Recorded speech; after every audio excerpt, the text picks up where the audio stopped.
Should I get us started? Sure. So good evening, everyone. Welcome. Thank you all for being here. I'm going to call this regular meeting of our Town Plan and Zoning Commission to order. It is Monday, May 1st, 2023 at 6:30 p.m. My name is Rob Klee. I'm the chair of our Woodbridge Planning and Zoning Commission. Other members who are with us here tonight are Paul Schatz, Kathleen Hunter, Yoni Zamir, Jeff Kennedy, and Aaron Hoffman. And we do have a quorum tonight. Chris Sullivan, our town land use analyst and zoning enforcement officer, is going to, as always, ably support us. It's nice to be here in person as well. Nice to see everyone from the public. Our agenda for tonight has been available on the town website. We have a public hearing scheduled for tonight on the application for a special permit to construct 2 residential homes at 110 Luciani Road. We also have some new business tonight regarding an application for a temporary sales trailer and construction trailer for Toll Brothers development at 1710 Litchfield. And then we'll have a work session to go over what we're going to have presented to us at the beginning of the meeting, including on 110 Luciani Road, on the Toll Brothers development, on the AMD Regional School District's parking lot lighting request, and then we'll see how we're doing on timing, if we'll have any time for more zoning cleanup. Doubtful. Sorry. And sorry, folks, that I missed that last session last month. All right. So our first order is the public hearing. Is that correct? That is correct. Terrific. So we're going to begin for our public hearing on Luciani Properties LLC for 110 Luciani Road for the special exception permit for section 3.3N of the regulations for excavation, removal, filling, grading, and processing of earth products to construct 2 single-family homes. Is the applicant here tonight? Yes. Hi there. If you could come forward and sign in, state your name, and make any presentation that you would like to.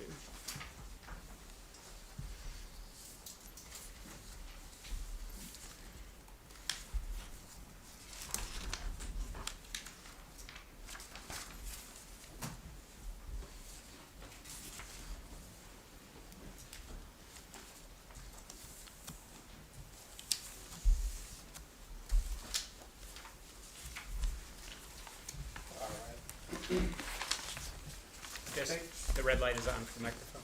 Sorry about that. Good evening, Attorney Josh Pedrera from Cohen and Wolf on behalf of the applicant. On for the agenda today, as you know, is the special permit on behalf of my client. I believe this is, we've been here before, since the last meeting. Some of the concerns of the commission have been addressed. I know that you have the memorandum from the engineering consultant, and if I may, I just wanted to go through that step by step. Sorry about that. Just to backtrack, I understand that the commission did have some concerns about the safety here, and so like I said, this memorandum that's part of the record already addresses some of these concerns. If I can just go through them point by point. Number 1 here, a note was added to the site plan to kind of address some concerns about the runoff here. And if you take a look at that note, these will be addressed by proper grading to allow proper runoff into sedimentary traps with swales. Beyond that, I know there was some concern about the rock, and if you look at the report from the geotechnical engineer, it does illustrate that the rock is stable. So those concerns have been addressed. Moving on to number 3, there were some concerns about the trees.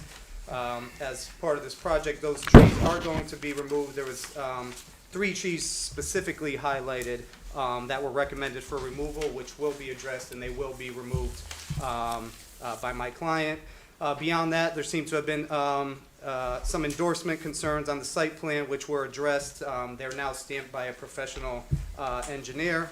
As far as I can tell, the concerns from the last meeting by the commission have been addressed. We do understand that the application for the special permit obviously is discretionary. If we just go through those, the items that the commission has to address, I believe that there are no health, safety, or welfare concerns. Location, size of the proposed use, I mean, my client is just simply putting up single-family homes. There are no variances required. Everything is within all the requirements of the zoning regulations. Moving on beyond that, nature and intensity of the proposed use, again, my client is simply just constructing single-family homes. It's in conformity with the rest of the neighborhood. Safety, intensity of traffic circulation, there is no increased traffic here or anything to that effect. These are just single-family homes. This is actually at the end of a cul-de-sac, a dead end. Scale of the proposed site and structure, this isn't some big project that's going to have any type of high intensity or increased foot traffic or vehicular traffic. And so based upon these, what the commission has to essentially address here, everything has been concerned, and so has been addressed. And so my understanding is that all the concerns for safety that were addressed in the last meeting have been addressed here in the engineering memorandum.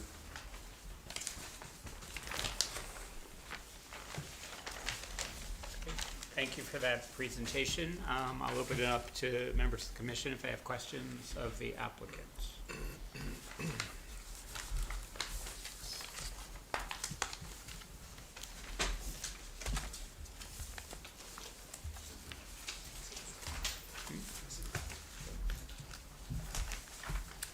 So I'll start in case, can you please just walk us through the excavation plan and how that relates to the report from the geotechnical engineer?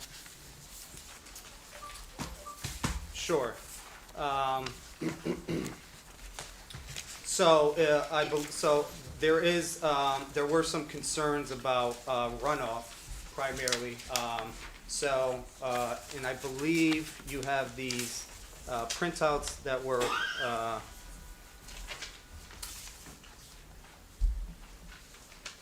let me just get to this. All right, so as part of the construction, there's going to be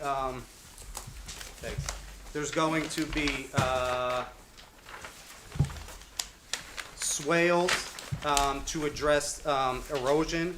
And if you just look at the excavation plan that was provided. So again, swales and sedimentary traps are going to be used to address runoff, hay bales as needed to control temporary piles of soil and stone. There's going to be the trees that are going to be cut. Again, I know there was some concern about the trees that, and if you look at it, I believe there were 3 highlighted in here. Those are going to be removed. And so I believe the concern was the erosion, the trees, and then the runoff. And so all those things are going to be addressed in the excavation plan that was provided to you. I believe that was received on April 3rd. If needed, I could swear myself in and I could answer in more detail if needed. Sure. If you'd like more detailed answer.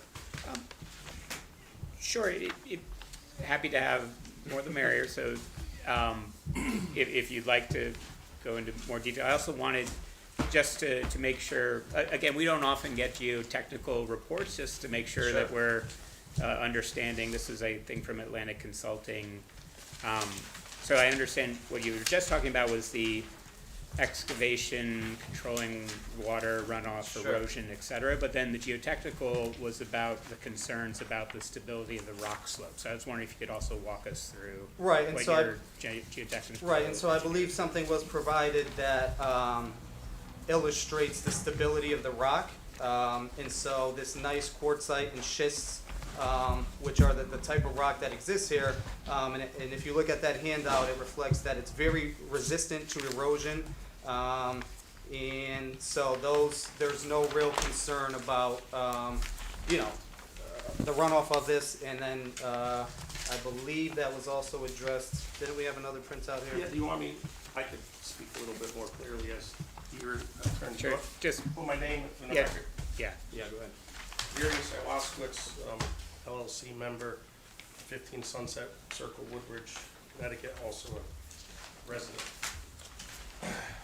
So the swales, the depictions of the swales show, you know, depending on which way you want the water to go, you cut and pile to one side or the other, directing it to the area where we contain the water.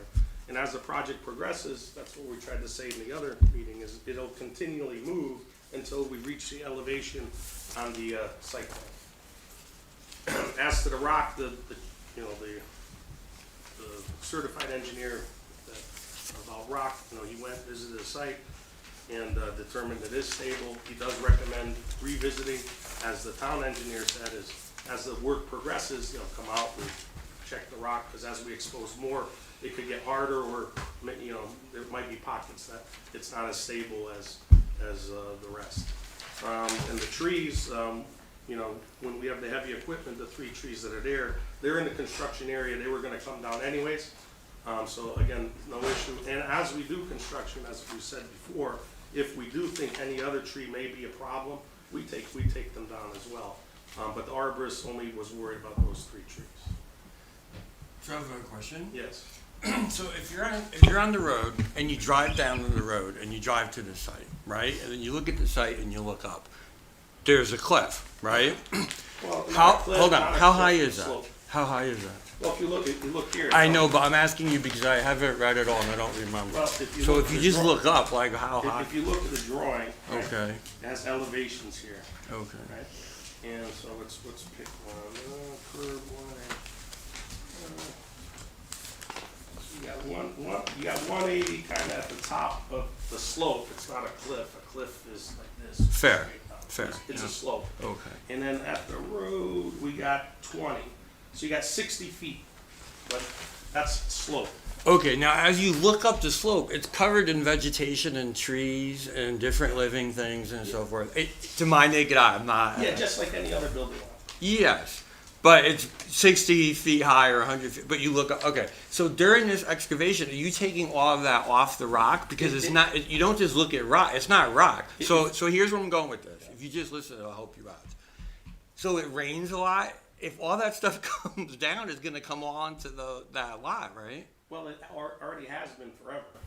Since the beginning of time, the water has been coming down those hills. And again, the neighbors do have a problem, but it's coming from the road aerial through the back of their houses. And they're actually dumping their water on our property. But that's another issue. So If- from the top of the slope, if it rains, like even if it's just a few inches of rain, doesn't all the vegetation, everything just come off of it? and the No, water? because if you look at it right now, there's a section where the other Vizio started. And he has like a sheer face of rock, right? If you've been out to the site, and on top, what you do is you excavate back and you create a buffer layer, and that's why we have a fence there. So you make a safety area there, and you make sure that there's nothing loose, you know, mud or anything like that. So the fence is up at the top? Yeah, there's the little bubble that you see that goes all the way around. It's a Okay. safety fence, right? But on top of it, during construction, just like the Toll Brothers gotta do, you gotta make stuff safe. You don't just, you know, leave stuff there that, like you're saying, that something's gonna happen. But there are no washouts. The top of the hill, which continues to the other properties on Ariel, Sure. that water's been coming down forever, and even right now, with all these heavy rains, there's no blowouts of the wood chips or the leaves, there's no runoff coming from our property. So when you The do the water's coming from excavation, the where other does side. the water go? Like once the excavation's Well, done? If you look on the plan, we have like, these rain barrels, because anything you do with ledge is non-porous, right? So the water, even if it hits that dirt, it won't soak into the ledge, right? So that, the runoff has always been coming there. So what we're doing is we're making a little bit more improvements. We're gonna direct the water to these rain barrels, and then eventually, once they fill up, they go to the infiltrators, right? Which the leaders and the driveway drain go to the infiltrators, where we store another, sort of like that open pond, but we're not doing an open pond, but there's gonna be an area, again, it's not gonna leach into the rock, but we're gonna retain more water than the site is right now. And then when that overflows, it ends up going to the city system. Right now, all that water that you're talking about, every rainstorm ends up going right into the drain. So we're gonna actually hold up more water, and then when we grass it, there's gonna be a grass area. That's gonna retain even more water than the ledge that's there now. So the water goes into those basins and then it gets No, emptied? no basement, because you have drains, the No, drainage system. basins or pools? Yeah, and if you look on here, infiltrators, Okay. even by state law, I don't Yeah. think we're even required to put it in, because it's ledge. Infiltrator and all this is to perk, to get water back into the natural earth. But ledge never perks, you can't perk ledge. So it ends up like runoff, ends up in your street and goes down into your storm drain, and then goes to the river, you know, and to the ocean, I guess, from Okay, there. all right, thank you. So where would I find like the swales that are these swales are temporary structures? Yeah, they're during Right. construction. Right. So these are gonna be, I guess, all over the property as needed, depending on where you know, where you see fit as you're Yeah, because removing the vegetation. to achieve the elevation we need, we'll actually use what we're digging and make a ramp so we could reach the top of the hill. And so we use the existing material and we keep moving it and then we'll truck it out as we finish. And we have to achieve these grades on this drawing. Have you done this kind of work before, in a similar kind of work in a similar kind of site? Do you know where the high ho is? Yeah. Do you drive Merritt? Right on the right hand side, we're doing that job right now. We're putting the Hartford Health Center there. That was worse than this higher mountain, and they got 100-foot drops over there. And they're building the building into the side of the mountains. We're doing that right now. And so we do this routinely. It's nothing that, you know. Can you go back to the fence on top? So I understand what you described to Jeff about water comes down, you've got, I don't know, I'm not sure what a rain barrel is, but it fills up with 305 gallons. So what purpose to the fence, is it a fence or fences plural? It is a fence, and it's a safety fence. You know, kids are playing from the neighborhood up there, they're gonna be able to see a fence, so they're not running, you know. It'll deter some animals potentially, but really it's for humans, you know, that can go anywhere they want, and it just lets them know that, hey, beyond this point, you know, there's Is the fence drilled into the rock? it's gonna be secured like any other fence. If there's rock there, yeah. You And know, what's it made out of? it's probably aluminum. So does it, It's a permanent fence. So regarding the water, does it do anything to deflect where the water's going? No, I mean, the grades will reflect everything, where the water's going, they'll go to the drains that we have on the plan.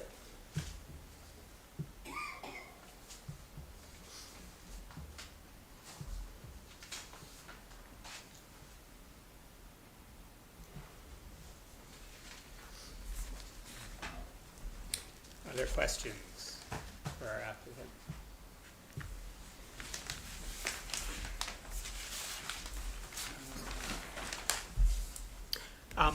I do have one other, have you resolved with the town the issues around the end of the cul-de-sac, Yeah, I the believe- driveways? There's a letter, Christine, I think has it, should be in your file somewhere, where the attorney had said, yes, we have the right to access our property. The way it's,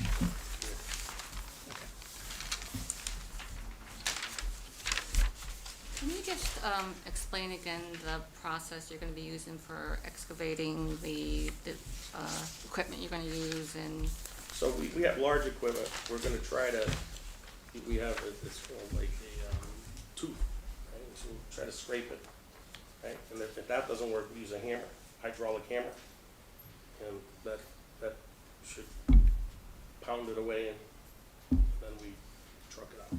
The ledge. Well, this is, yes, this is not solid granite schist, so we believe it's manageable with machinery. and how long is that process going to last? Well, you know, depends on the weather, but, you know, it could take 3 months, 4 months. Could be faster, but again, it depends on the weather. So like during that time, because I think the concern was with the trees, that because of that process, that's going to destabilize the tree system, and then there is a risk of the trees falling on the property or other properties. So we had the arborist come out and have the report there, and he pointed to 3 trees, which were coming out anyway. But is he gonna go there periodically to see whether or not some of the trees have been destabilized because of the pounding? I think, like I said earlier, is we will look out for ourselves, because that tree would hit us while we're working. And if we keep the properties to rent, they could potentially hurt one of our tenants, and if we sold the property, we'd be liable to leave something in that state. So it's a common, just like you build a house on any other site, you have to leave it safe, you know. If you wanted an arborist to come out, I have no problem with it, but I just don't. If you drive around town, for example, I think you see thousands of ash beetle trees that are everywhere. And for you know, they're dangerous. I can't control where the ash beetles go. And you're asking me to do something that I don't think is necessary. It's more common sense, but I'm not opposed to it, you know. But there's a lot of trees that have to come down around town. You know. I'm confused on the danger on my lot compared to anybody else, even your own home. I don't know where you live, but I'm sure there's some dead trees on the property. I think because the trees are on a ledge that could, Yeah, and so this guy came out and even you could go look, you could see there's no danger all these years, all the water that happened, there's not trees collapsing. There's never been a fire department call, a police department call out to the site about any kind of life safety issue. And it's private property, so nobody should be trespassing. Sort of beat a dead horse a little bit on this one, but so assuming you get approval, the first step is to clear all the vegetation as necessary, install the ramp, and then that's when the drilling and the rock excavation. First thing we'd have to do is do the safety fence. Right. We have to do the hay bales, the silt fence. Mhm. You know, and then, yes, we, you know, like any other construction site, you gotta go grub, cut trees, you know, move all that overburden out, and then, yes, we would work on getting the grades that are necessary by zoning. And so that's gonna involve, I know we talked about this in the fall when we were first here. There isn't gonna be blasting, but there is gonna be heavy, machinery that's gonna be pounding against the rock. And as I recall, you know, there was a lot of concern expressed by folks in the neighborhood that was going to have a destabilizing effect on their adjacent properties. In addition to the, you know, to the noise, of course, but, I'm just wondering if you could kind of walk us through that a little bit, just so we can Yeah, so refresh. using a hammer, there's no seismic requirements. Right? It's just state law, and it's just the way it is. And the reason is because it's got a long track record that it doesn't disturb the people in the distance. When you blast, you have to do seismic readings, and you have to do home inspections pre-blast. So they would go, if there's an existing crack, they come, they mark it, they take a picture, and then they have a seismic reading. So the seismic reading, if the needle went too high, it would trigger them to go to all the houses that had the pre-blast survey and inspect, did the crack get bigger, are there any new cracks? And that's how they control blasting. But excavation and hammering, there's no requirements. And again, it's a standard used every day, everywhere. But we're not anticipating blasting, just to be. We're not, but in the event that sometimes you get a stubborn little nub, you may have to pop it. We do not want a blast, it's not cost effective. But again, if in the nature of the business, sometimes as there might be something that's a little less stable, there might be something a little hard somewhere in the middle.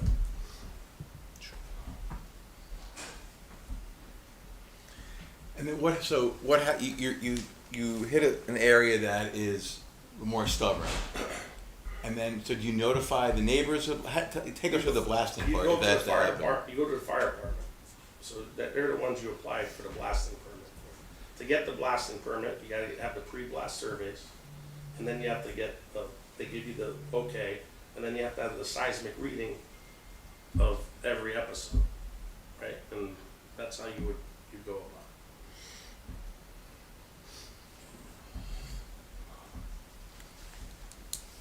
Can you tell now, sir, did you do any testing to see if you would need to do any blasting, or you just have to dig up the soil or not? Yeah, I mean, again, you should just get in there and you start digging, and that's the only way you're gonna find out. Just like the engineer said, is, you know, if it gets harder, that's better for us, actually. You know, and if it gets softer, then we'd have to look into some other kind of system to make sure that it wouldn't move.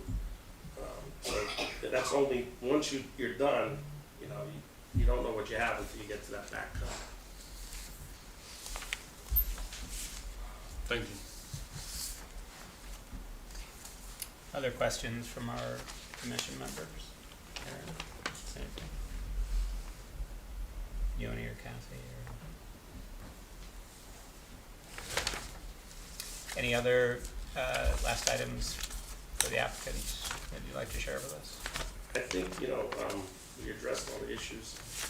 I tried to go out to the neighbors a few times, especially if there's an encroachment, and, we'll deal with that separately.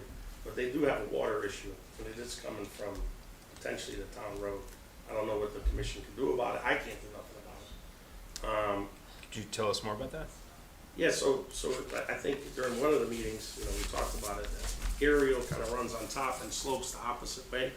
And I don't know, 4, 5, 6 houses down Luciani, the water comes down and all the neighbors kind of kick it to the next neighbor, and then this is a vacant lot, it ends up getting directed there. What now happens if they do a major remodel, they'll make them do an infiltrator system, because you gotta retain all the water on your property. You can't have your water being dumped in the neighbor's property. So they would address it, they'd have to put infiltrators in and then tie it to the storm system like any new construction that's going on right now. So these two properties that would propose to be built would have infiltrators and would be tied to the storm system upon. Yeah, they're here, even though by law, because it's ledge, we wouldn't even have to do it, but we put it in, it's gonna cost me money. We're just making an underground pond, to help, keep the water on our property. But again, we don't, technically, we don't really need it. We're going through the expense. And how do you know that the neighbors are doing that? That's from your visual observation, or did you send a surveyor? Like, Yeah, how do you know that that's happening? There's an existing drain right now that the only water coming from our property into that storm drain is coming from the neighbor's property. And he was quite upset when Vizio was there, because if I make the grade a little hot, that water backs up and all their basements leak. Right, but the water's not coming from our property, it's backing up from the other properties. I see. But again, it's not. I mean, you mentioned this Yeah, they're immediately upset about adjacent. No, of course. So you mentioned the immediately adjacent property, but then you said everybody's kind of dumping one to the next. Yeah, if you go, you could see the trench, there's a trench back there that Uh-huh. everybody, because if you don't do it, your basement leaks. Right. And So then the sump pump pumps out of the basement to something exterior that's a trench, and then that's just flowing out. No, this is coming from the hill, from Ariel. And I believe it's a town road that there's no Oh, I see. system up there, and it kind of spills over, goes downhill and ends up, and if they don't do it, then their basements flood, so. So But do it's you not anticipate coming that if nothing changes in the adjacent properties or from slope or from aerial, is what you're doing gonna be sufficient then to take on that water, or are you gonna go to the other folks? Well, I mean, you're saying to us, hey, this should the commission know about it, but Yeah, no, I mean- but I'm not, it's not my problem. If their basement's flooded, it's their problem. It's an existing problem they have. They can't put water on my property, right. and then the porch that encroached, he should just bring it back. Again, he said he got away with it, there's nothing anybody can do about it. I'm trying to be neighborly, but none of these problems are mine, they're their problems.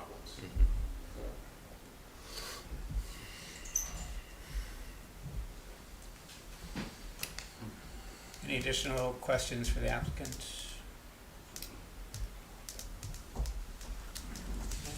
Well, thank you very much. Appreciate the presentation. Thank you for your time. So, Chris, we have a report from our engineer, Chris Colo. They're not here tonight, though, are they? He was not able to make it, no. And I think it is time for us to go to the public comment portion. So let me explain to folks our standard procedure for our public hearing. The goal of the public hearing is to hear your comments and to listen to them. You each will have 3 minutes for your brief statements to the record. I will time it on my phone, and we'll try to keep to around 3 minutes if you can. We're also happy to take, if you have written testimony, we can take that as well. just so you know, our TPC members and the applicants will not be answering any questions that you raise. This is just for us to hear your public comment. And these public statements and any written comments that you submit to the town are part of the public record for our consideration of this application. As another reminder to everyone, off the record communication with any member of our commission on the merits of this application is prohibited. We do everything here at our public hearing, out in the open. And please do keep your comments brief and focused on the application in front of us. And with that, Chris, when they come up, they should sign their name in on, Yes. there's a sign-up sheet, and tell us your name, and I won't start the timer until you've had a chance to start. Okay, come on forward.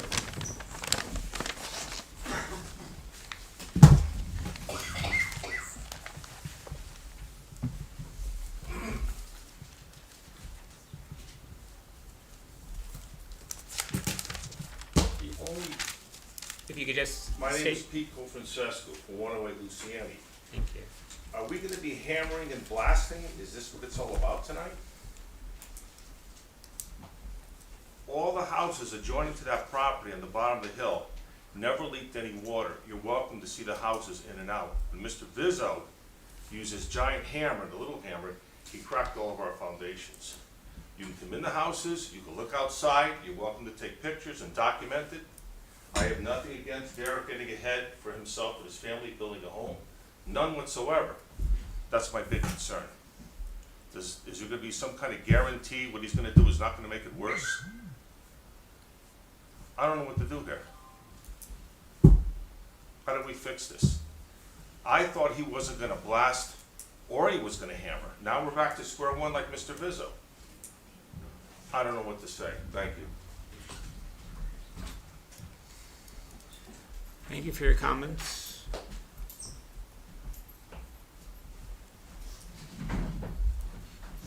Good evening. Rosalie Rowland, 102 Sure. Luciani Road. We've lived Hi, here. hi, Rosalie, if you could just sign in and then I'll get you started.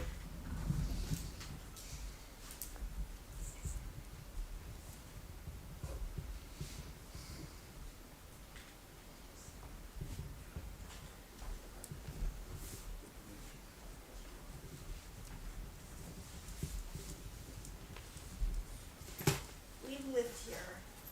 Can you hear me? Yes.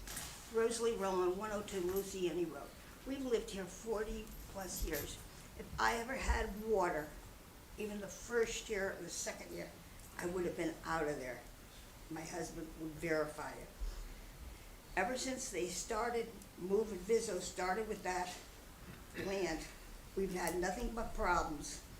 We've talked to Beth, the first select woman, and she has to bring a sanding truck down every time it rains in the wintertime because it freezes. Everybody's driveway is coming down and it's freezing, the water. He is saying, this man who wants to develop, he's not responsible. He said that in the street that day. If I don't do this, I'm gonna sue the town. Well, then he's telling us we should go after the town for the water. You know, I never thought of going after the town for all the water. I can't trust anybody, and the surprising thing is he's using out on the limb, and that's what Vizzo used. You would have thought a new guy would have gotten a new person, but he's using the same one, and blasting and hammer. How would you like to all summer have people at your house hammering? We've gone through that, and we don't want blasting. Those houses were built by Shiki Luciani, and he's building a house, well, his sons are building a house down the street. It's coming along gorgeous. And I stopped one day and I asked him, why did you sell those 2 lots? Because we knew, my father said, don't touch those lots. You're asking for trouble.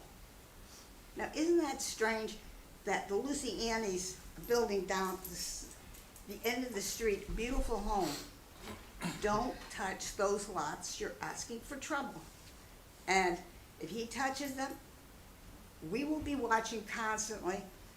I will be calling you people up constantly too. because that's what we did last time. Trucks coming in and out, the noise, then they work on Saturday and sometimes they work on Sunday. They don't clean the area. We've actually had to call the Woodbridge Police, and they have records of the noise. The noise was so bad. And they monitored the noise and said it was well above what it should be. I just think it would be very wrong if you people allowed him to build houses, let alone 2 houses. What's gonna happen in the wintertime? How are these people gonna get up their steep driveway when it's ice? You can't park on the street because the police have an ordinance that cars have to be off the street. So where are they gonna put their cars? How are they gonna get up there? Where are you gonna put the snow?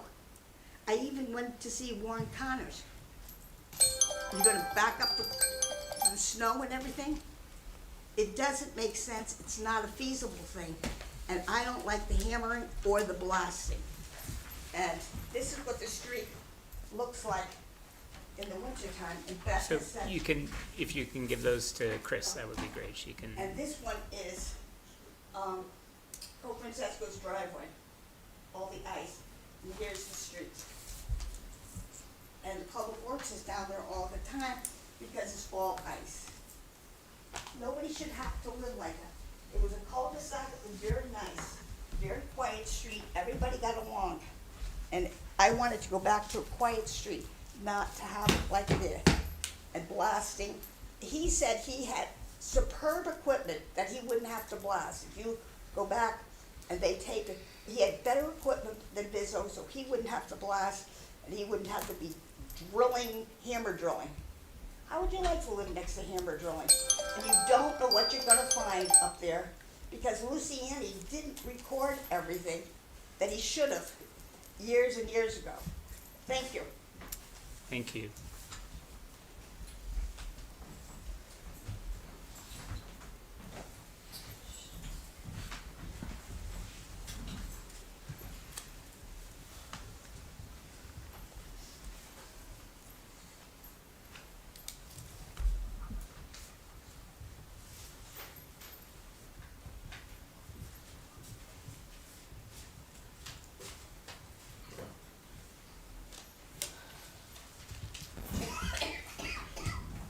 Good evening. I'm Kyle Stevens. I live over at 15 Ariel.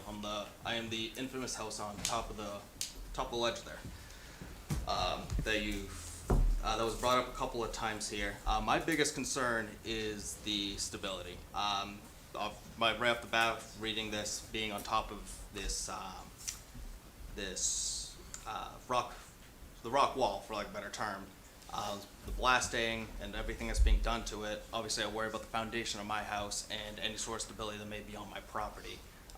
To use the words, I'm sorry, I missed your name, sir. Derek. Thank you. To use your words, you mentioned that you said that you believed it was stable, but you also said it's, quote, not solid while you were sitting up here. And you also talked a lot about the pockets that may be not as stable. I just hope those are serious considerations, because that's going to have a big effect on my place. The heavy hammering, obviously, the noise and everything makes me worry as living in the neighborhood. But at the end of the day, I appreciate things such as the ideas of doing the safety fence and whatnot. But I want not just thoughts. I want them to be, very solid, especially being someone that has a family that I'm building.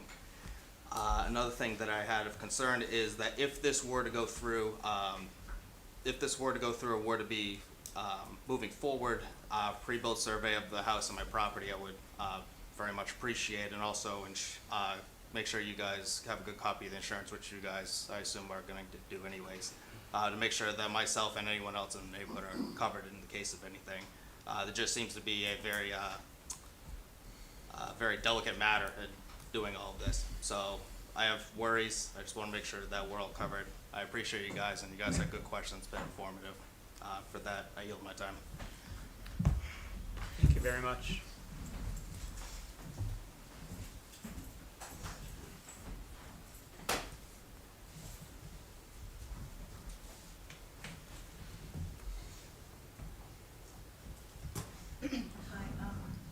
Good evening, I'm Mary Cofrancesco. I live at 108 Luciani, right next door to this property, 110. My concerns for my property and as my neighbors as well. This new owner, he makes it seem like it's a walk in the park, what he wants to do. And he's saying that the water is not coming from his property. I am right on this property. The water is coming on my property. I have videos of the water when Vizzo bought the property. I have videos, all winter, spring, and fall. My property is always saturated with water. In the front and the back, I have pictures, so I don't know what he's talking about. The water is coming from that property. And I feel that if this property has any more disturbance to this hill, that it could be a problem. I really think that he don't really know what he's up against, the way he makes it seem like it's like a walk in the park. It's easy. No, you don't know, because that hill was there. Shiki Luciani left it there, as we all say it over and over. He didn't touch that because he knew that was a barrier for the water. And before Vizzo bought the property, all that vegetation and the trees, I know we never had any problems with water on my property at all, nothing, until that was all disturbed. So, I don't know what he's talking about, like the water's not coming on the property. So my highly concerns is that hill is disturbed and drilled or whatever, and then we're gonna have a huge problem. And I really hope that you hear us all out, all us neighbors, and taking into highly consideration how we feel about all this, okay? So, that's all I want to say, okay? Thank you very much for your Okay. testimony. Thank you. Yes. Is it, well, it's difficult for me to get up, but Then, if no, if no, I may, yeah. I am, Wait, hold on one sec. We can get a microphone closer to you. Hold on. Hold on. Hold on. Do you wanna stay there and we'll move the mic oh, over to that's you? fine, I have a voice about it. I'm not a Woodbridge resident, but I am a sort of a friend of the court. And that We do need you to introduce yourself. Richard Salaka, and I live in Hamden, 47 Sunbrook Road in Hamden. I've known the Cofrancescos for many, many years. I know the property for many, many years in terms of visitation. And one of the things that I'm concerned about, as many of the residents have expressed, is a disruption of the neighborhood. I think people who own property are entitled to quiet employment of that property. The gentleman who's about to build, or wants to build, is talking about 4 to 5 months of hammering, maybe blasting, heavy truck traffic in a very, very small confined area. And I think that that would be a tremendous disruption for the people in that neighborhood. It's not an ordinary building site. As was pointed out, down the street with the building on a flat level, or where the gentleman is building, I don't know if it's a residential area, it may be blasting, whatever it is, but the point is, it will make a tremendous disruption. It already has. Scarring on the property, people, Mr. Vizzo, who began the project, now leaves an open scar. There may be an improvement with a house or two on the property, but looking at that property, there's a tremendous amount of strata that has to be removed. Truck after truck after truck, up and down the street. Hammering, maybe blasting. And I think that it would be a detriment to the people in that community.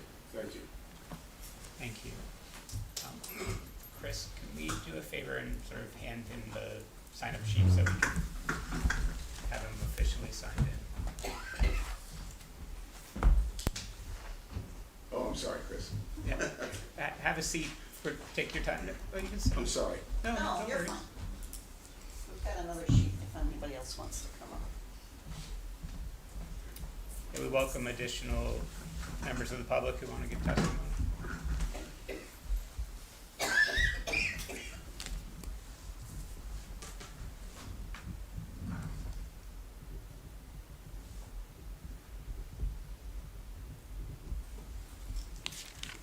You can Thank you just for leave your it there. consideration. Thank you. I'm gonna sit here. My name is Joe Yasik. I live on Ariel Road, and this is deja vu all over again. Most of us lived through the summer from hell when the first gentleman was trying to build a house on that lot. I worked from home, and every day for 8 hours a day for the whole summer, I had to endure this hammering. I'm not looking forward to that again. It was very disruptive, very disturbing. And back then, there was only the requirement of, or the application for one building lot, or to build one house. And it took all summer just to hack away, just to pound away what they removed so far. It looks like it's gonna be even more than twice that amount with adding the additional house in there.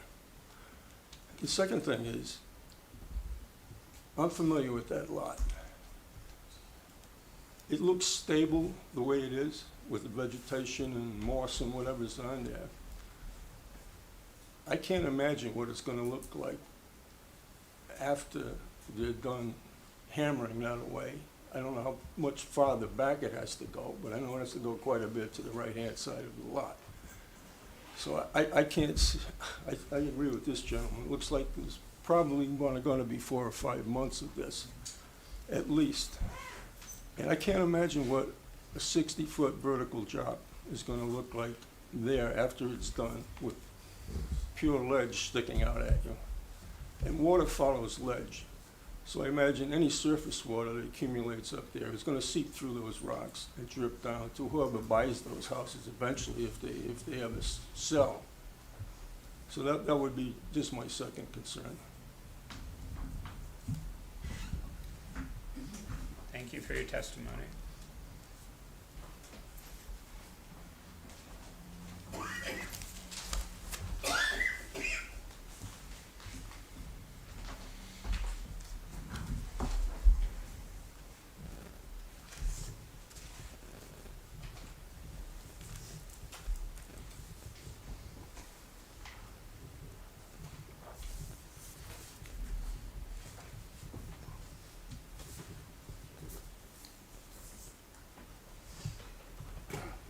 My name is Michael Walter. I live at 66 Luciani Road. A couple concerns I had was just make note of were the, you know, he said he's not going to do any blasting, but the hammering. I mean, I live 10 houses away now. I used to live across from Rosalie. There was 3 houses away. And, but I can feel that pounding 10 houses away down the road when he's doing that. Okay, so, and that's, I don't know, maybe it's 1,000 feet, whatever it is, 800 feet. So I'm a little concerned about listening to that for months on end. I don't know if he said it was 3 months to 11 months of excavation. And that's all going to be done before he even starts any site work, if I'm not mistaken. Coming up Bond Road on my way here tonight, it rained. The water's coming, it's the same rock formation that runs along that whole ridge up there. It's running right down through the rock, right down onto Bond Road, okay? So water will come through there, and it's gonna come down Area Road. Pete's backyard is only like maybe 25 feet in the back. The rest of it's all hill. It's unusable property for him and a lot of other neighbors. So that water comes down and it's gonna go where the gravity goes, okay? We've got issues down at the other end with the way my one is. So that's not, you know, it's not really the neighbors are pouring it out to his property, okay? When Cheeky was building back there and stuff, and he had to put in site work for that road area, the catch basin that's next to Pete's is right in front of lot 15. It's in front of his property, okay? I'm wondering, with extra runoff, when you start removing trees and then it's grass and everything else, that I don't know if there's gonna need to be another catch basin, maybe in front of lot 16 or just around the corner at the end of that quote cul-de-sac, okay? because the water's gonna come on that road, and I've seen it happen, down around, 80 Luciani, the water comes, somehow gets onto the road, does it in Rosalie's, does it in front of the house, next Rosalie's, and that does ice up all the time, okay? In the wintertime, the town has to come out, and they've got to throw sand or whatever you do, because it's a hazard. They try pulling out of their driveway, they slide, or they can't even get up. So that's an issue. And the last thing would be with that fence, permanent fence. I think with all safety in mind is that that fence should be erected before he starts to do anything, because you might get curious neighbors or whatever coming over to look at the construction, okay? And who knows what, and it could slip. So I think that fence should go up before he even starts any of that stuff. Just because it's gotta be there, it should be there now, okay? So, something to think about. Thank you. Thank you for your testimony.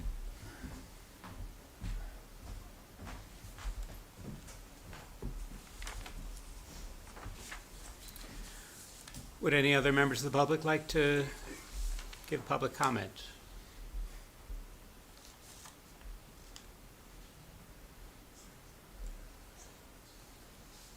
I'll ask again, would any other members of the public like to give public comment? Third time, anyone?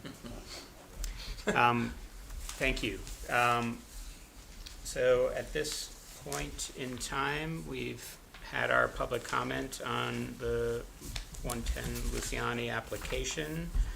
I believe we need a motion to close the public hearing. Is You that? should just check with the applicant to make sure that he doesn't make any additional comment for the record. Sure. Applicant, are there things that you'd like to close before we have our close of the public comment session? Sure, thank you. Just very briefly, we do recognize the concerns of the neighbors, but I'd just like to highlight, I mean, these concerns and this project per se is not atypical. You know, this type of construction happens everywhere. It's a necessary evil. I mean, it's as if to say if there's ledge, then, you know, a property can't be developed.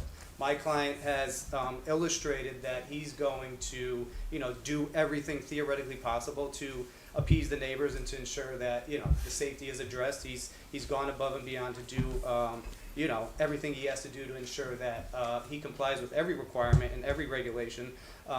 You know, but these types of construction sites, I mean, there's thousands of these everywhere. He already told you that he's, you know, he has one ongoing by the Hi-Ho in Fairfield, and it's just a necessary evil that, you know, these types of things do occur in residential neighborhoods, but he does have a right to develop. And again, we do understand the concerns of the neighbors and the commission, but he is going to address everything that he can within his power. And again, it's a construction site, so obviously there's going to be noise, but, you know, emphasis on the temporary nature of this thing. You know, this isn't going to be ongoing for years. You know, it does require some hammering, some chipping away. There's no expectation of blasting, but if that did come about, you know, he's already stressed and he's already noted that, you know, there are requirements with that and certain steps that have to be taken that he's willing to take to ensure that any blasting or anything done on the property is going to be done safely and properly. So again, we do recognize you know, the concerns, but again, that's typical for construction. There's nothing ongoing here that's going to be atypical, and so that we just wanted to highlight it like that in a rebuttal. And then the other main concern is our property is lower than their properties. Water does not go uphill. If you look at a map, we contain everything, we drain it, it's all gonna go to the drainage system, it's all designed. Their property, and again, I suggest they all go, if the road up the road is icing over and it's coming from the hill, it's bleeding through area, you know, the hilltop above. It's not migrating from our property that way, because our property is lower, and definitely after construction, it'll be much lower. And we are gonna stop their water from coming on our property. And so this is an ongoing issue for them. I said it many times. I would get their engineers out there. You could follow the water, you could see where it comes from. And then if it is really the town water, then the town should address it. But there is no water from our property going onto their properties. when we're done with the construction, we're creating and directing all the water to the, as designed on the drawings, which will end up into the storm drain system. I just wanted to clarify. And I do feel for, icy driveways and all that, it's not good, but again, it has nothing to do with our property. Mr. Chairman, may I ask a question? Mr. Waskowitz, just regarding slope of driveways on the two properties that are proposed here, I see one has got a 13.9% slope, the other one a 14.4. How does that compare to, for example, the two properties immediately adjacent? I'm just curious. I do not If know, you have any idea. a lot of their driveways are very vertical. So we're within whatever the zoning requirements are. We may address that. We could maybe drop the driveway, our garage like 2 feet, and, we could improve on our driveway grade. But we were trying to minimize the disruption. But again, it would not be difficult to try to lower it a little bit, but it's not gonna be anywhere near as steep as everybody else's driveways, which were done pre-zoning. It's not gonna be like the proposed as in the plans right now are not as steep as the immediately surrounding? The Or houses to the left, I don't know, I didn't go shoot them, but Right. as they all know, their houses were built long, long time ago, and as long as you could put the asphalt on it, you did it. And, I think their biggest concern is the water. They are getting affected by water. It's not coming from our property. We have everything here to the regulations. And like I said, we could, if I drop the garage, if I mentioned the garages, if I have 3 steps from my garage into the house, I'm lowering the house 24, like 2 feet, and then that would improve my grade. But we're not gonna be above what's allowed by zoning. If we can, we will try to drop that. There's some bales of hay in front of the property now. So there's water that's on the opposite side of the bales of hay. Yes. So you have the property, and then you have properties down the street. The water is running away from the property that you want to excavate, and it's going down the street. Correct? Well, so we put those hay bales after we chipped on the property, right? Just to make sure that if there was some kind of mud or something coming, we put it there to prevent it. And really what it did is just collect the leaves. And if I remove the hay bales, it's as if, I just put them there, the blight, whoever threatened me suggested I put hay bales down. So I just, say, okay, you want hay bales? I'll give you hay bales. But again, there's no mud, there's no more rain. Like I said, as long as the earth has been here, whatever that water's been coming down the undisturbed slope. So the water runs downhill. It always does. If you remember in New Haven, we had a day of rain where the 34 underpass flooded. Yeah. I was working on a job where the water was coming through the house, out the front. Just the act of God, nobody could control that. But within 1 hour, that whole underpass was underwater. That's terrible. But that's, that happens. Right. Okay. Thank you. So I do have a question in our regulations in 3.3N. There are provisions, 2 of them that I wanted to highlight for you and get your reaction to, and I apologize. I think they're under Part 6, Standards and Conditions, and Roman numeral 6A, Roman numeral 8 and 9. And Roman numeral 8 says there should be no operation conducted between 5 p.m. and 8 a.m. or such more restricted hours as the commission may deem appropriate, nor on Saturdays, Sundays, or legal holidays, except with the approval of the commission. So that's 8. And 9 is about truck access to the site shall be arranged to minimize danger to traffic and nuisance to surrounding properties, and shall not be carried out during school bus hours. All access to any operation shall be barred by a gate. Cables, ropes, chains are not sufficient except for development of a residential lot, but this is a residential lot. So I was wondering if you could react to both Well, we will, subsections. and I think we said it before, that any state, federal law, we will abide by. And you just read it, it's a residential lot, so, but if there are noise regulations, we have to abide by it, just like in any town that we work in. And, I was focusing on both the timing of the operations being well, restricted to not happen after 5 PM or before 8 you AM. talk, in the whole town, nobody could work after 5 PM? I mean, I'm- I'm just lost, I don't know where. I'm not talking the whole town, I'm talking about these regulations related to excavation, removal, filling, and grading, so it's in our zoning regs. Yeah, And I gave you, that's 3.N no, I understand. 6A. And then you said Subsection it except for residential lots. No, that No, was it's a on, different part. that was about the truck Okay, traffic, so and it's- that was, Can you Plus reread, hours. because we don't have it in front of us, can you reread that? sure, so I'll focus, sorry, I read them both, so I'll focus on the first. There should be no operation conducted between 5 PM and 8 AM, or such more restricted hours as the commission may deem appropriate, nor on Saturdays, Sundays, or legal holidays, except with the approval of the commission. So you've heard that there's a concern about the timing of your activities. What is your response to that?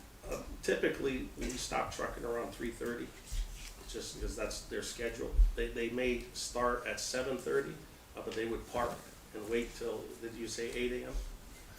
8 AM. Yep, and then again, if there is, a bus traffic, we would not wanna be trucking during that time, so we would schedule after.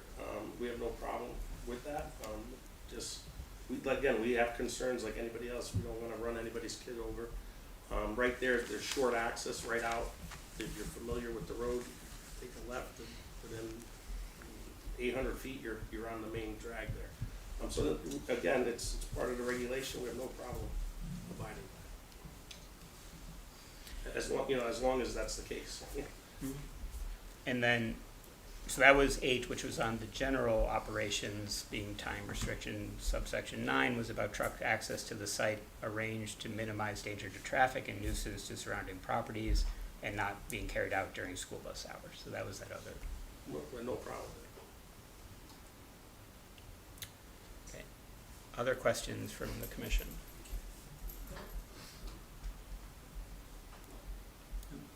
If I can, just to wrap this up and not to beat a dead horse. Again, we do understand their concerns, but there's nothing atypical about this project. So as the applicant has illustrated, he's more than willing to comply with every regulation and every requirement, and if that's, if that involves, certain work or certain behavior not to occur within a specific time frame, he's illustrated that he's more than willing to abide by that. Obviously, he has a financial interest in the property, and he wants to work with the neighbors, and he wants to work with the commission, to achieve a mutual resolution here. And again, this isn't atypical, so whatever he needs to do, he's going to do, and if that's, working within a specific time frame to refrain from trucking within a specific time slot, as he's already indicated, he's more than willing to do that. So again, we do understand the concerns, but, this is all temporary, he'll do whatever it takes.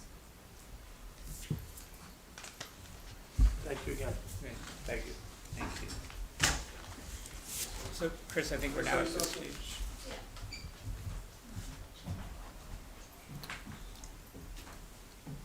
We'll allow it, so if you'll have to introduce yourself again for the record, just, Sign in again? no, just, Joe Yassif, I don't know. and you can sit. or- Darien Road.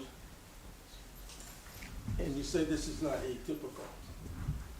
3 or 4 months of blasting in a residential zone, 8 AM to 5 PM or 3:30 PM or whatever it is. I don't want to live through that again. We all lived through this once already. 2 months, and I worked from home during those 2 months. Every time that jackhammer hit, it ricocheted off my foundation and I could hear it. Totally disrupted my whole work ethic for 2 months. I don't want to go through that again. And this sounds like it's going to be more than 2 months, so this is not atypical.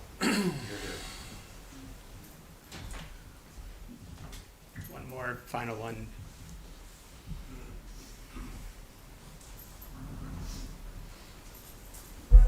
Rosalie Rowland, he said that he put the hay bales, no, the light enforcer officer called him and made him put the hay bales. He flopped them back, never came back to check them or anything like that. Luciani Road is very nice. I don't want it to look like Route 8 with the back of Stop and Shop. The first guy could not do it. So what makes anybody think the second guy could do it?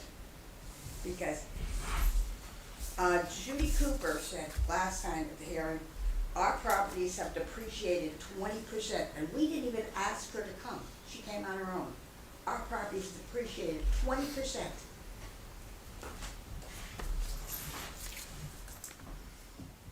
So, thank you, everyone. We need a motion.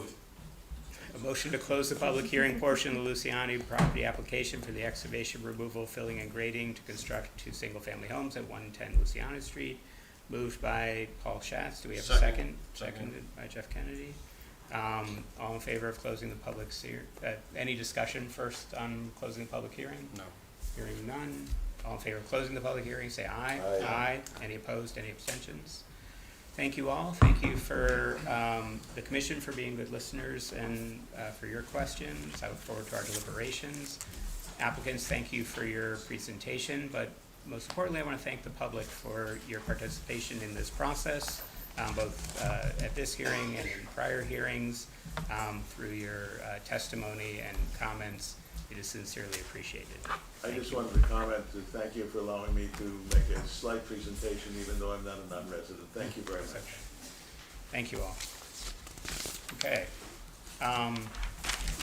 Chris, next up on our agenda is a new business application from the Yeah, Toll Brothers. Got somebody from Toll? We'll take a moment for folks. You want to take a brief break? Does anyone need a break? We're going to take a 2-minute recess.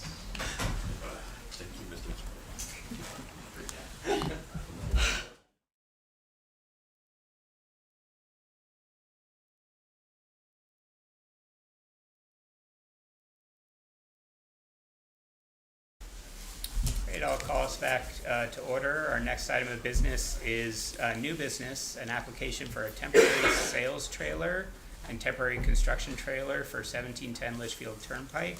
Is there anyone here from Toll Brothers who'd like to make a brief presentation? So if you can sign in and introduce yourself for the record.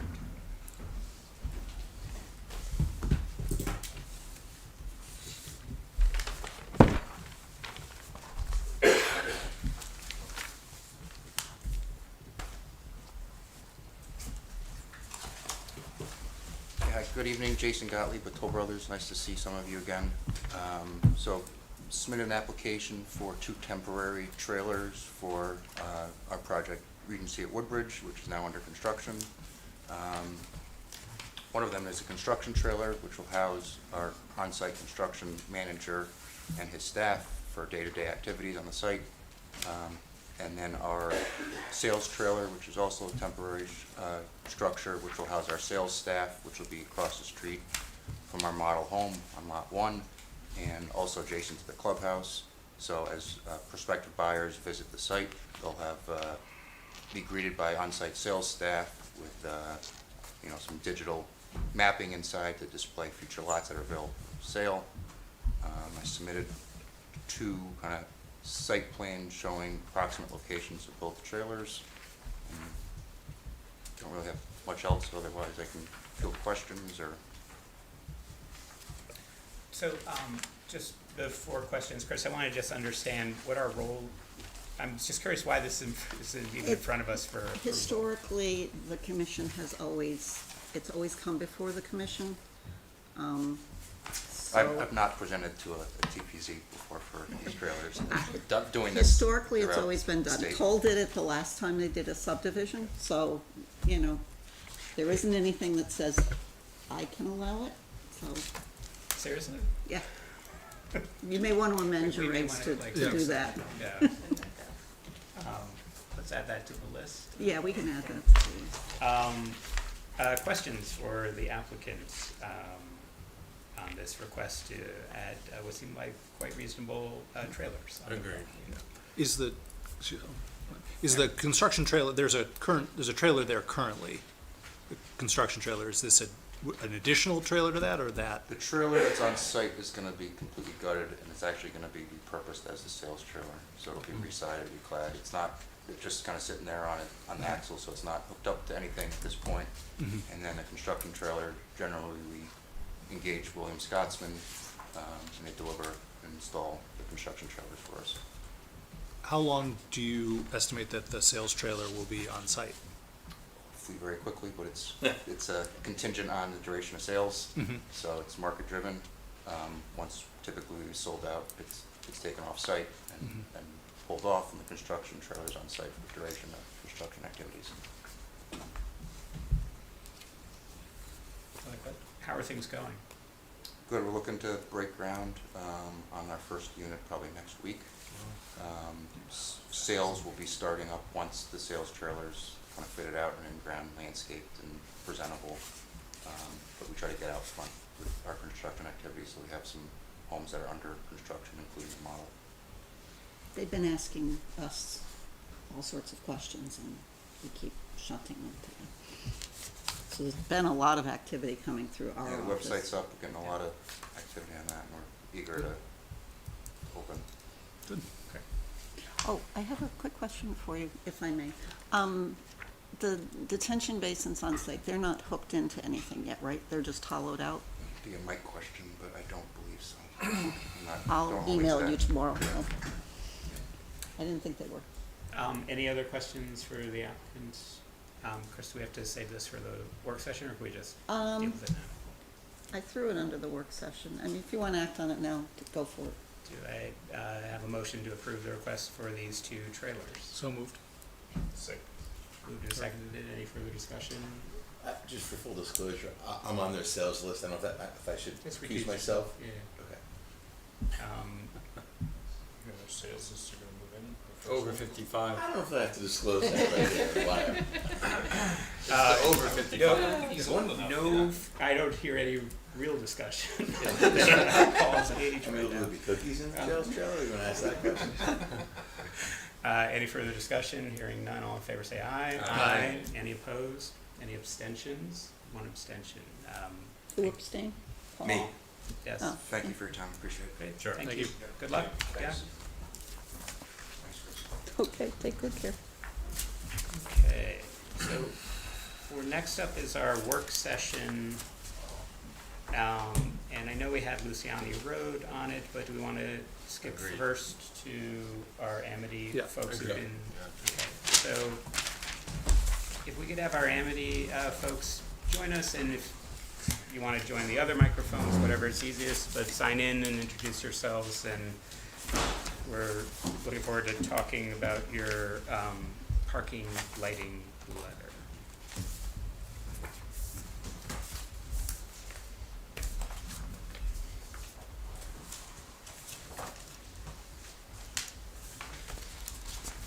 Okay, good evening, commissioners. My name's Nicholas Bamonte. I'm an attorney with Birch and Moses. We're based in Milford and Westport.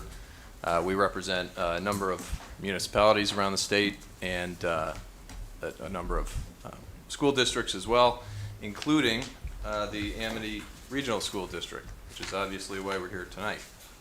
And with me is Dr. Jennifer Byers, the school superintendent, as well as Stephen Martoni, the facilities director. So, main point of why we're here tonight, pretty straightforward. We'd like to run our, at least proposed, new rear parking lot lighting that this commission approved back in March. We'd like to keep the lights on all night. It's basically what it comes down to. So, just to step back for a minute, how we got here in March.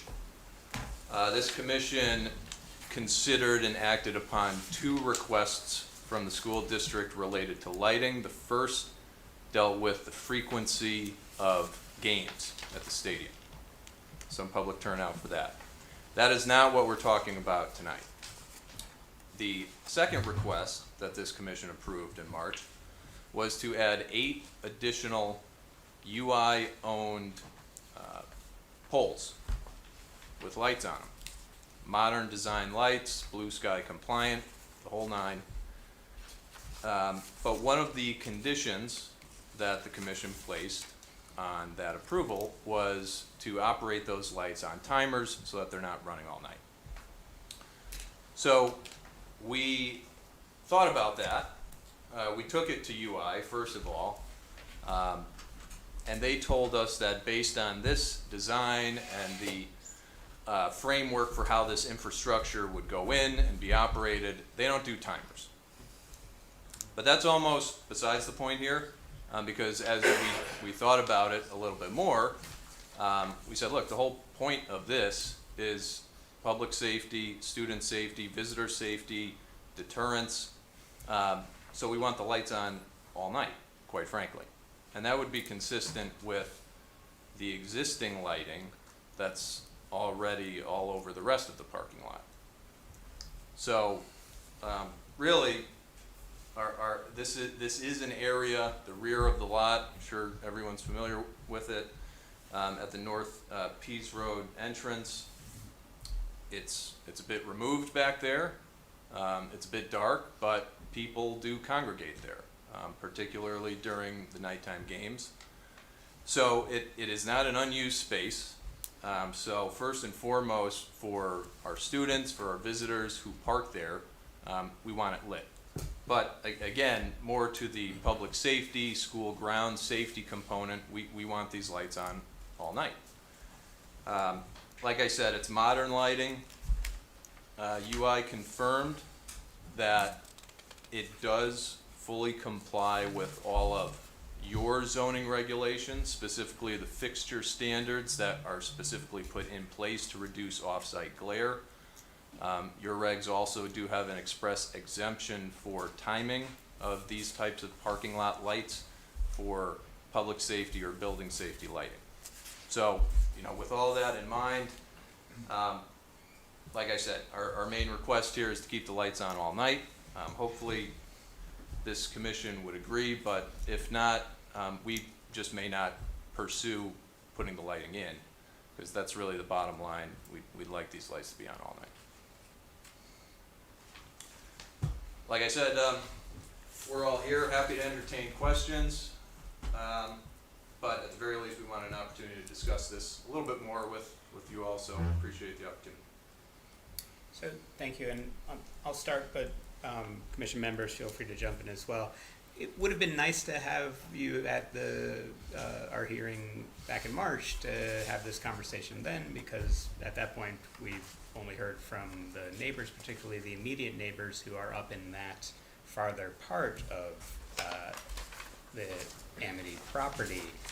So I understand, yes, in the core of the Amity property, those lights stay on all night, but you're not dealing directly with household neighbors there, and we had folks who came in and they were more concerned about those lights being on all night. Sure. Very close to their residential properties. Our goal was to ensure that safety and having lighting during those critical times. I don't know if we even sort of mentioned this would be after midnight or after some pretty late in the evening time period, so that all the games and events and whatnot, so something after that latest possible time that you're hosting any sort of public event, the lights would stay on.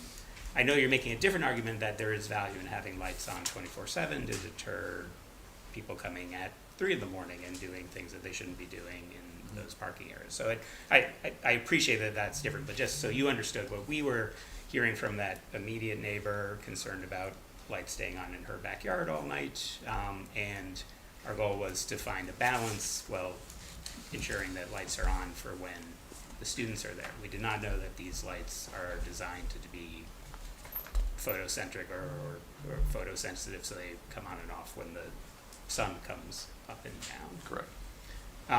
So that hopefully gives you a context of our last discussion. Commission members, do you have questions, things you'd like to ask?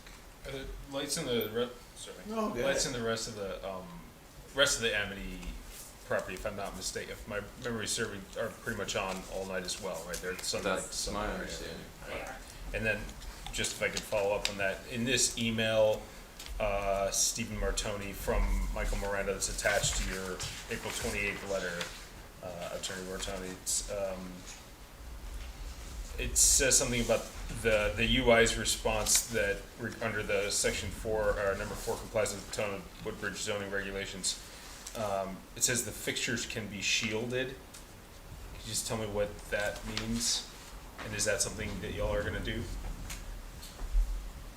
believe what he was talking about in that is if there is too much glare or if there is too much light bleeding to the neighboring property, they could put a shield around the light to make it more centered downward Sure. instead of bleeding out.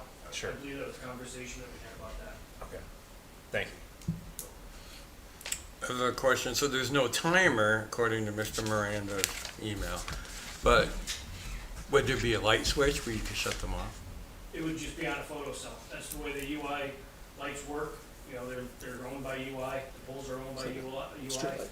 So each Understand. light's got its own photo cell on top of it, so it's, you know. So no. No, so it's dusk to dawn.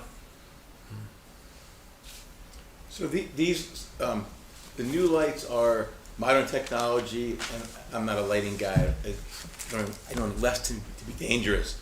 But light is the LEDs stream more concentrated downward, correct? They don't have a wide vision, That is correct. field of vision. The rest of the lights on property are what? The rest of the property, they're all LED as well. So these would be the same as on the property already? Already, but newer. Okay. Newer technology. And then, are they the same height as the lights that if you drive down any street that has street lights on it? That is correct. Okay, so they're all, I forgot, maybe 40 feet, 60 feet, whatever the number is. Well, no, the poles are 40 feet, like UI mentioned, but obviously once you sink them in the ground, you're at already 32 feet. And then the lights are mounted at 25 feet, and 25 feet from my understanding from UI is that's the optimal height to have the, you know, correct illumination on the ground. Okay. I believe that's the standard for, you know, every town is 25 feet. So if you shield the lights, that would stop the spillage of the light over to the neighbors? If there is even any, you know, according to UI, from what they recommend for that wattage, you're gonna have minimal spillage into the neighbors' backyards over on Cornfield. And there's gonna be no spillage backwards onto any of the other property behind it. Is there any way of measuring that, just to, if neighbors should complain? I'm not or- sure, I'm not, you know, that would be a UI question. But from the, There is a photometric measuring that can be done, yes.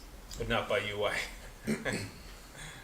Well, no, they know how to do it. It just But I says here, think- UI outdoor does not I light think simplified. if you went back to the plan that was done back with the original stadium thing, that the lighting plan had that photometric survey on it.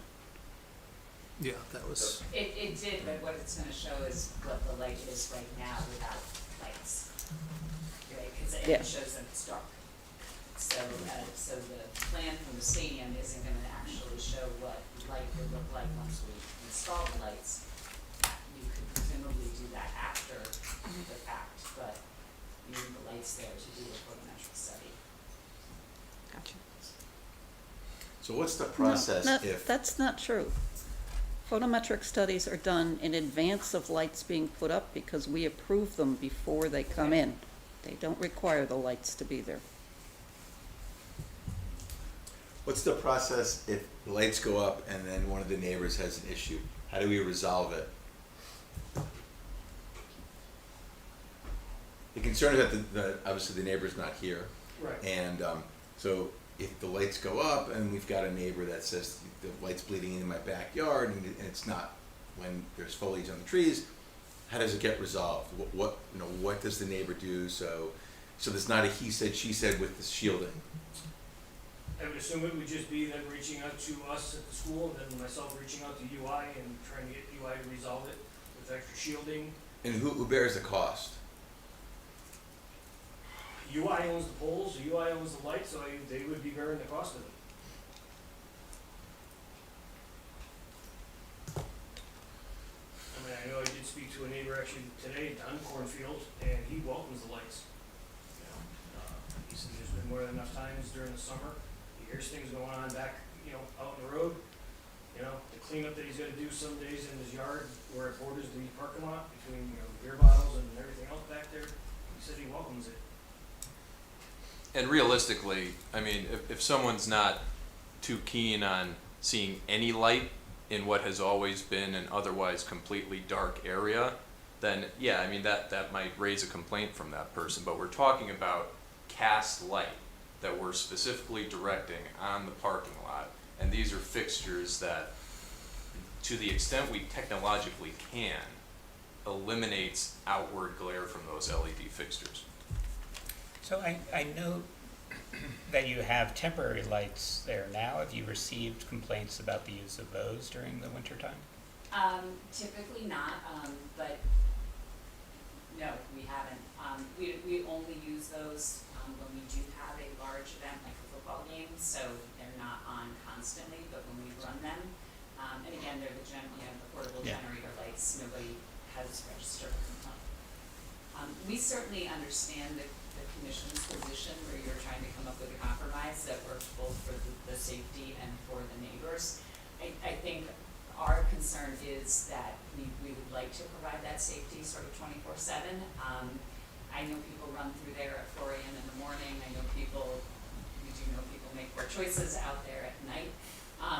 But if we aren't able to come up with sort of, like ultimately in the end, it's, we either have to have the lights there or we won't have them up there at all. Because they can't be on the timer.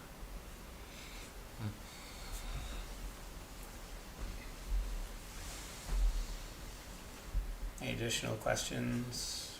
I was just wondering if we're changing the conditions of the approval, do we have to notify the neighbors again?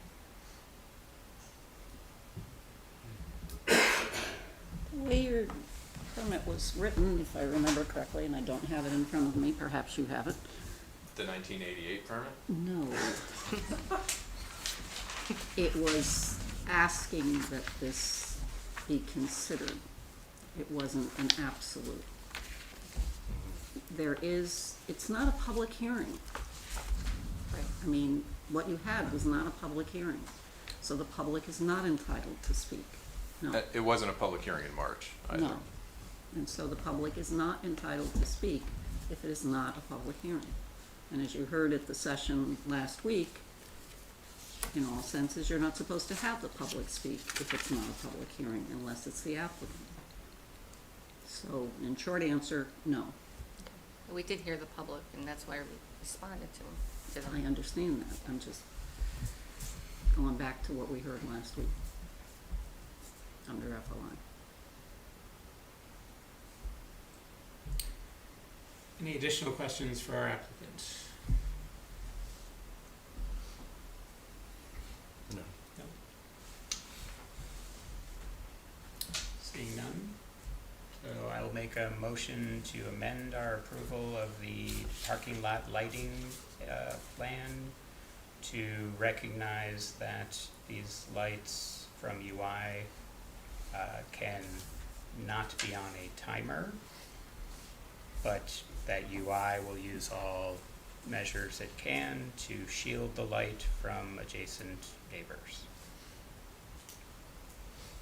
So that's my motion. Second. So moved and seconded. Any further discussion on? So I wasn't here in March. Am I eligible to vote or do I need to abstain? Did you read the minutes? Did you watch? I did. Did you watch the meeting? It was very exciting. And he's eligible. And Milky Ways and popcorn. It was a phenomenal evening. So you're in. Any discussion on the motion as presented? See none, all in favor say aye. Aye. Any opposed? Any abstentions? Okay. It passes. Thank you, Mr. Chairman, Commissioners. Have a good night. All right. So now we are back to where we started tonight on our 110 Luciani Road. Should we have a little, we're still in our work session, do we have a little open discussion before a motion, or you want me to put a motion on the table? I think there should be a little discussion. I mean, there's a lot of public comment. And maybe I don't know, they kept referring to Vizzo. I imagine that was the last developer that failed. Yep.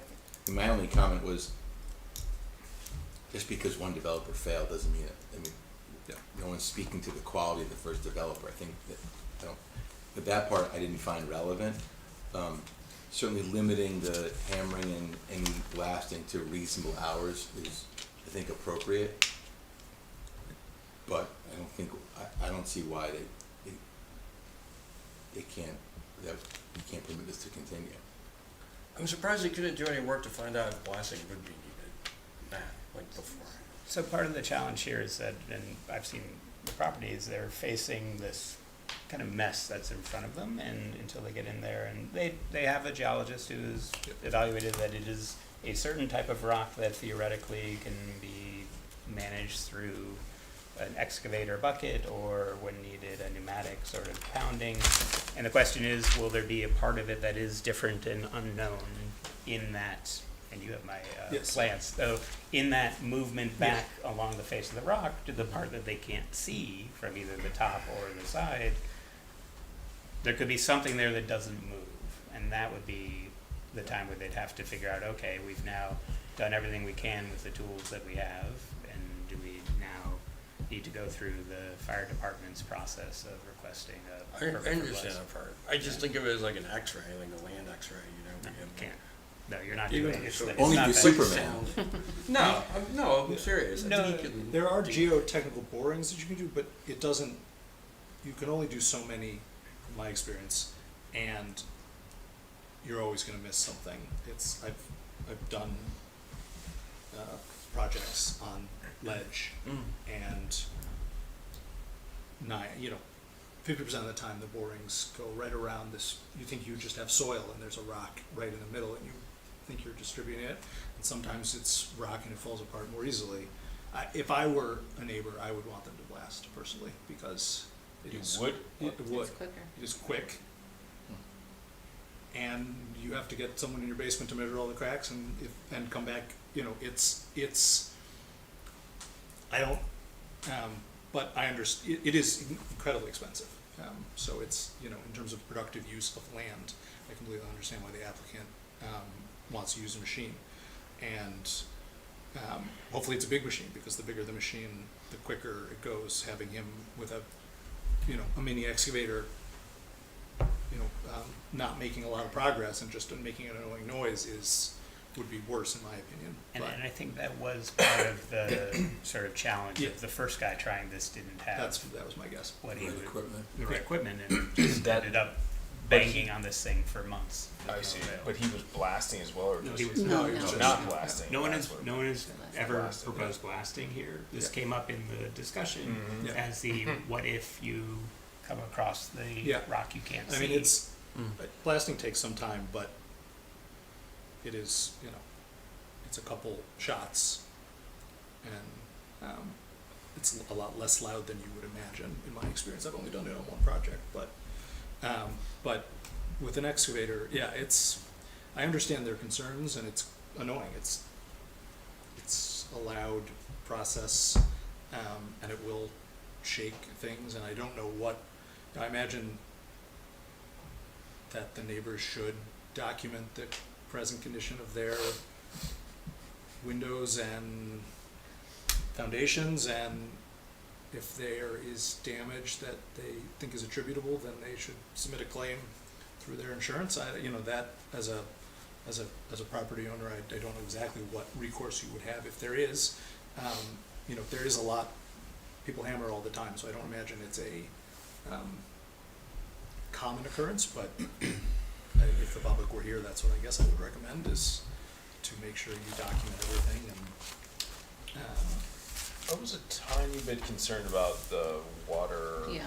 runoff, and I mean, my impression is that the applicant is going to take all reasonable measures to be responsible for the water that falls on those two lots, but the impact that it's gonna have on the neighbors, and how that's gonna disturb whatever the setup, what is sort of the natural flow is now from that Ariel Road, and there's another road, his name, I don't remember, that's adjacent, the one he was kind of describing. I don't know, it kind of leaves a little bit of discomfort in my mind, but I don't know that something like that is out of the ordinary for developing a, you know, kind of a steeply graded parcel like that. It's not unheard of that you change something on a hill, it's gonna have surrounding effects, and people might, you know.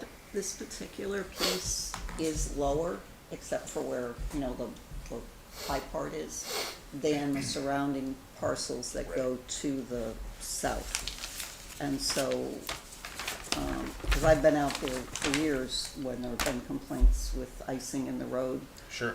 And where the cul-de-sac is, such as it is the lowest point. So the water that exits there is not going uphill and creating icing situations. You have ice water that comes down from the back of the houses, which is coming from aerial up above and coming down. And so what's happened over time is that people have created swales in their backyard and connected them one to another. And this being the lowest point, the swale currently exits onto this particular piece. And through this development of this parcel, that's not gonna be allowed anymore, so that will not flow onto this property anymore, and that water will go somewhere, and people will not be happy And about so where it's going. what's been happening is that where the swale comes onto this property, there was a connection that was made out to the road, so it went out to the road and then goes into the catch basin. So it may or may not be as simple as taking and creating a diversion on someone else's property to get it out there.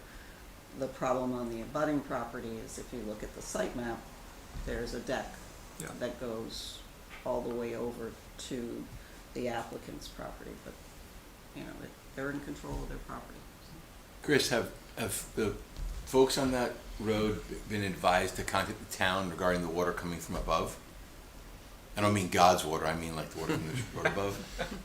I don't know where it comes from, except that it's significantly higher on aerial than down below. And it dumps down into their backyards. And why it does that, I don't know. I don't know, you know, I'm not familiar with what the road drainage is up there. I don't know if there's... Who's responsible? The roads were created a long time ago, so... But it sounds like Ariel doesn't have storm drains or catch basins. I'm not familiar with whether they do or not. I've driven very limited times on there, but I can go up there. But it is a town road, right? It is a town road, yes. Ariel. Yep. I mean, it seems like one of their big concerns, and again, I get it, because I wouldn't want the digging and the loudest in my neighborhood either. Totally get it. But it seems like one of their big, primary concerns was the water. So if there's and if the water is coming from a town road, you would think that the town should be able to have at least a partial solution. I can't tell you that it is. But if it's coming, I'm just looking at the map, if it's coming through aerial, it may be coming from the town road, but it's going through properties. The road doesn't come to the back. It's either one of the public who is speaking, or maybe one of the other. There are house lots, and then the road, so the house lots are here, and then aerial is here, and then these house lots slope down. Coming from behind that. Yeah, slope down to the houses that are on Luciani, so you've got a, So there's a big drop. It may not be Ariel's road water, it's just the fact Someone that else's this water is... going across Ariel. Yeah. Yeah. It may water is just be generally normal flowing flow down that these comes big down. hills. And if it's impervious, like some of this particular property is, it's not soaking into the ground. But I don't know. I get it. I don't know. So I do appreciate that and I think the applicant was clear that the safety fence is the first thing that's going to go in from the parcel, from that top edge of their parcels. If everyone's taking my maps, but you open your map. It's shown clearly right on the top there. As the start of this is to ensure that the construction fence, which I think is also in compliance with our regulations, the applicant did seem amenable to our regulations on the hours of operation, which can be restricted by our commission if we deem appropriate or necessary beyond that general rule of no operations of these type between 5 p.m. and 8 a.m. or the flip is you can only work between 8 a.m. and 5 p.m. And and that's not solely as it weekends. relates to the excavation permit itself. Correct. The Truck noise is different. ordinance addresses hours for construction of other types of construction. So like if you're working on a house or something like that, which is different, then those hours are a little bit more expanded than what is in your thing. But in your regs, you're narrowing it down because of the fact that it's excavation that's occurring. Well, are the noise ordinances will still apply though to this work? They will also apply, So but they will they're be- a little bit looser in terms of hours. Your hours are more restrictive. And who's in charge of the noise ordinance? The police Not us. department. Okay. So they have they can come out and they have a noise meter, whatever it is, and they listen and then they can, So- measure. And the And other, they have very specific decibel ratings for different activities at different times. and so the applicant has done what we asked them to do in our denial last time, is to get the geotechnical analysis done, which they did. That we asked them to address the trees that were in danger and address some questions about the site plan and the erosion control and having it signed by an engineer, et cetera. So they've done all the things that we asked of them from our application last time. And yet we're faced with a neighborhood that doesn't want 4 or 5 months of, heavier construction than probably your typical home construction. But I don't see how under our world that we're operating in, which is just this request for an application under 3.3N for excavation, removing, filling. They've now done the work of getting the geotechnical. They've looked at the potential risk and hazard. There are some places in here that we can, require them to be, institute proper measures to minimize impact on adjacent properties of noise, flying dust or rock, unsightly or dangerous conditions. So that's in our regs. How would you minimize the noise? I think by hours, so requiring the operations only at certain times. It's big equipment, it makes noise. There's no muffling possible. It's just a matter of that it's not, on weekends, it's not past a certain hour. I think it's important to, which our regs already require, to not have the intersection of school bus hours and trucks at the same time.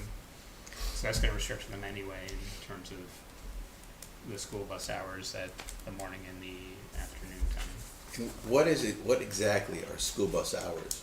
Because you've got Beecher, you've got Amity Middle School, Bethany, and you've got the high school.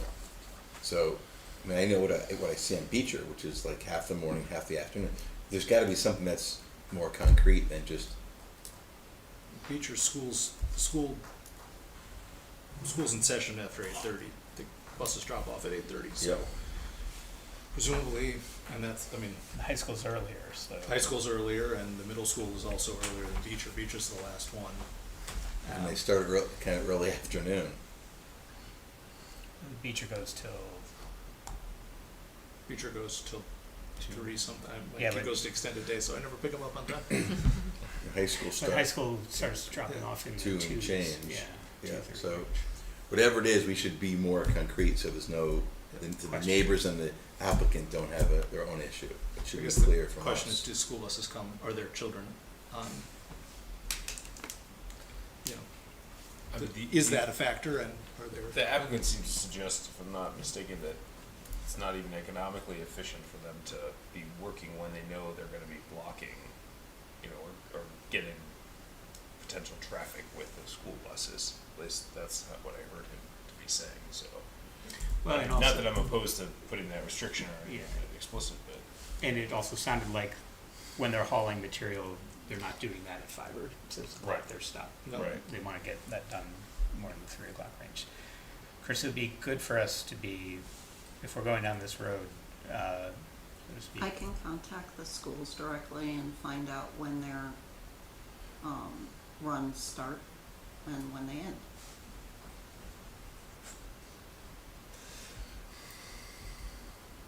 And is, I Would mean, we have to you're, wait? you're gonna be hitting summer soon because graduation, I think, for the, Yeah, it's good. Oh, that's true. is like So if the it is, second week in June, I think.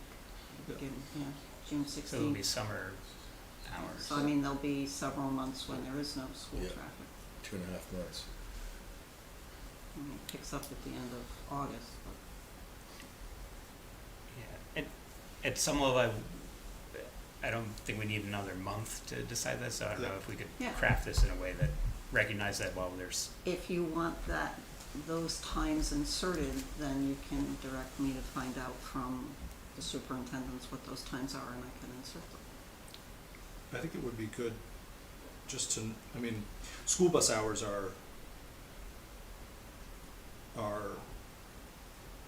I don't wanna overextend it, because this, just think about, like, this is the edge of the radius of the pickup in the morning. It's gonna be one of the first pickups, just geographically, they go out and towards the schools. And then in the afternoon, it's a relatively short window. So I don't know, you can. So we could narrow It's a it. route. It's not like, when do all the school bus hours? It's when. So I could this- ask them in this specifically specific when the area. routes. There's one bus are- company. Yeah, I just don't, it seems, it would be burdensome to say, because the school buses are picking up from 6 a.m. until 8, and so then it's moot. But drop-off obviously is the people who live next to Beach are getting dropped off at 3:15, and the people who live, it's winding their way for 45 minutes to get home. So, I think in an effort to decrease the time that they're actually having trucks go back and forth, it's better to make this as narrow as possible, because you want him to get his you want it done. material out as quickly as possible within reason, in my opinion. That would be my suggestion, to try to make it as specific as possible. Chris, I work at an elementary school, and I leave an hour after the school bus route is over. I leave at 4:15, so you can approximate the time of the bus route ending at around 3:15, 3:20. Right, but I think what they're trying to do is just pinpoint it to when the traffic is actually going on Luciani Road yeah. and there. So I can ask that question, Okay. when that route delivers. Yeah, so I think that's, if we're heading down that road of approval, requiring that finer grained understanding of exactly when buses are on that road, taking though as our standard hours that this activity can only occur between 8 a.m. and 5 p.m. For times when school is not in session, but when school is in session, we want to narrow somewhat to ensure that trucks and other activity are not happening when a school bus is on Luciani Road. And that's just Monday through Friday. Correct, because our rules do not allow for excavation on Saturdays, Sundays, or holidays. Except with our specific approval, which I don't think we're interested in. I'm not interested in expanding to allow weekend hours, because that was something that Chris, the neighbors expressed. for Beecher, that's Route 25. Yeah. List of- So, Mr. Chairman, can we require the applicant to have some sort of insurance, from an insurance company and or bonding, so that if there are any issues in the neighborhood, or if somebody reports that they have a foundation problem, can they be covered? Is that something we can do under the regulations? Chris, maybe you might know that, or? I think there is a bond requirement. The bond is related to the site itself, so it's maintaining the site, maintaining the stormwater, maintaining the erosion controls. When you do blasting, that's a different kettle of fish, because there's a pre-blast inspection where they actually physically go into the people's houses and take pictures. And so then they have seismographs set up around, and that's where they register how, what the actual hump bump is when the blast happens. I don't know how you could do that with this, because there's no control. I mean, somebody can say something happened and we don't know. They don't know. And it may become a civil matter between them and, you know, that's where it may be more of a civil. With or without the blasting, a civil matter. With blasting, there's a provision for that, but not Okay. for, and that was the testimony of the applicant. And I don't believe we can require them to get a special insurance above and beyond their normal Yeah. insurance that they would do at a For construction site. excavation. Yeah. For excavation. So their normal insurance will, you know, cover the acts and omissions of their activities, which is just our standard construction insurance. And if the flow of water did change detrimentally for the neighborhood and for the road, there's no bonding or insurance that would cover that, correct? It would just, no, okay, thank you. I mean, if the Public Works Department decided to install an additional storm drainage pipe at the cul-de-sac to catch additional water and tie it in, that's something under the purview of the road.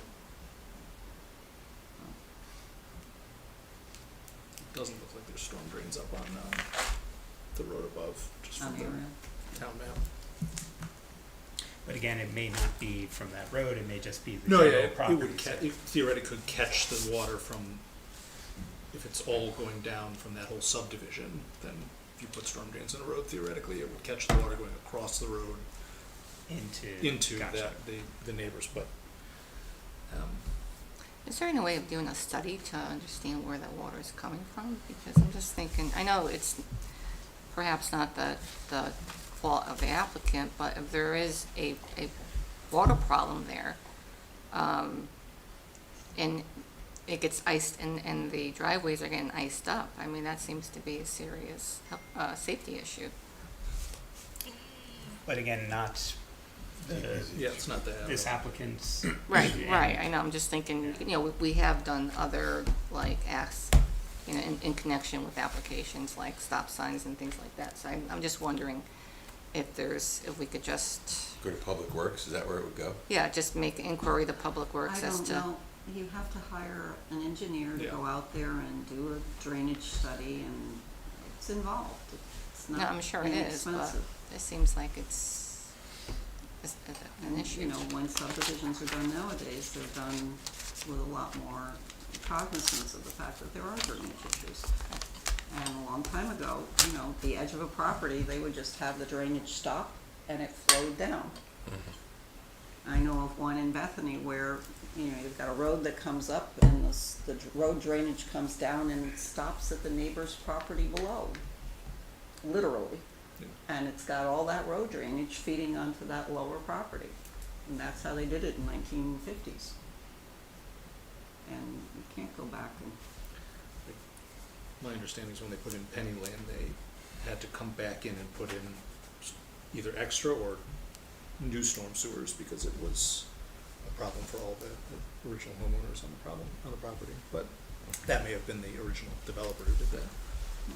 I mean, I can look into it and try to get some feedback for your next meeting and find out what's up there. I'll just drive the road and see if there's any catch basins up there to begin with.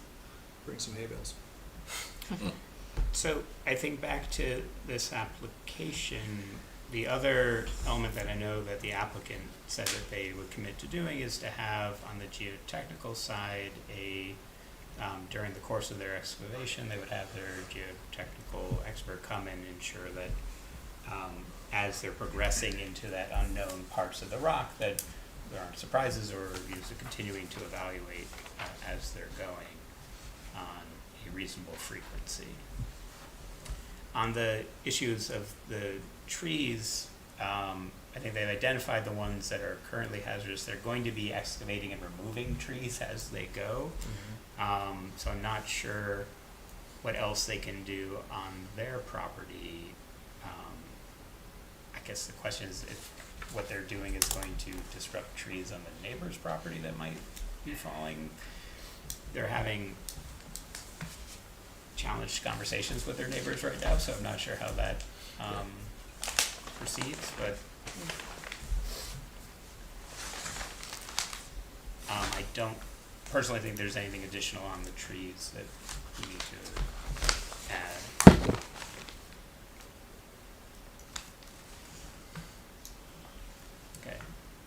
Now, there's at least, it's somewhere, it points it's much greater than 20 feet, and it's, at the closest point, it might be 15 feet of undisturbed area between the abutting property on the upslope side of the excavation. Because pretty much anything that's contained within the site is gonna disappear. Yeah, there's gonna be trees left.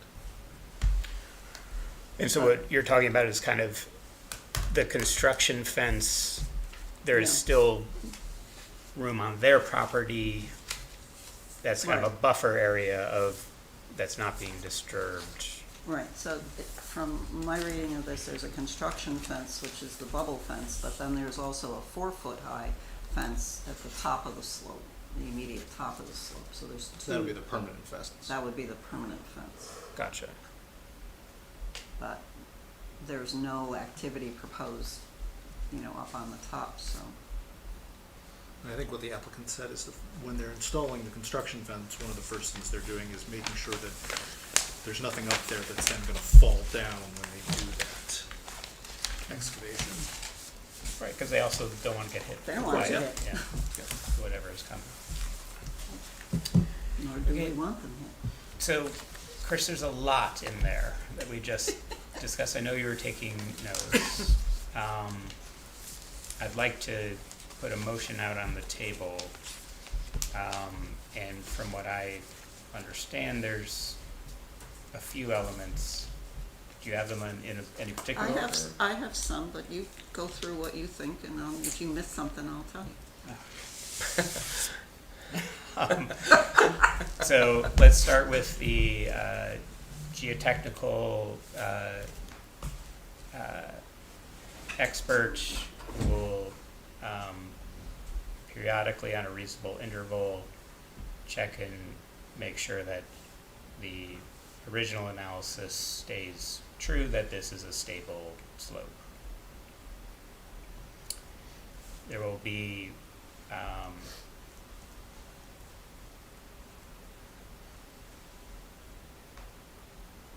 the timing of hours for the excavation activity will be according to our regs. So operations only between 8 a.m. and 5 p.m., not on weekends or holidays, and we shall inquire, or Chris shall inquire, on the timing of bus route 25. That's for Beecher. For Beecher, but for all three schools, to ensure that there are no activities at times when school buses will be on the Siani Road. And that would just be truck activity. Yeah. Truck activity. Yeah. So that's geotechnical, hours of operation.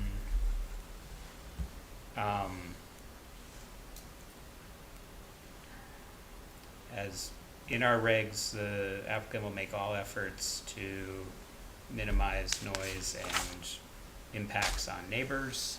There's not much more than specificity that I can give there. Do you have a bond? Do you want a bond? I thought it was required. Right, but you need to put it in your motion. Haven't quite gotten there yet. Okay. Ensure, as they've done through their application, that stormwater originating or flowing through this site is managed and maintained and does not contribute to the existing water challenges in that area.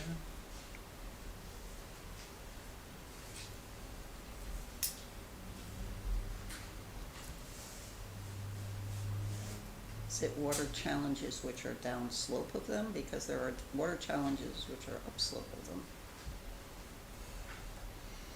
I think it's any water that's running through their site, Through their site. not, Well, Yeah, I don't know how best to phrase this. because there is a ditch that the abutter has dug Yeah. that drains onto this. I think that's not, wouldn't be reasonable to say that they have to. No.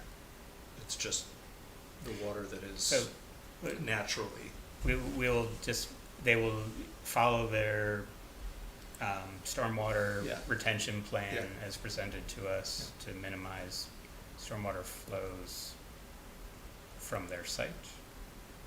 Or is that?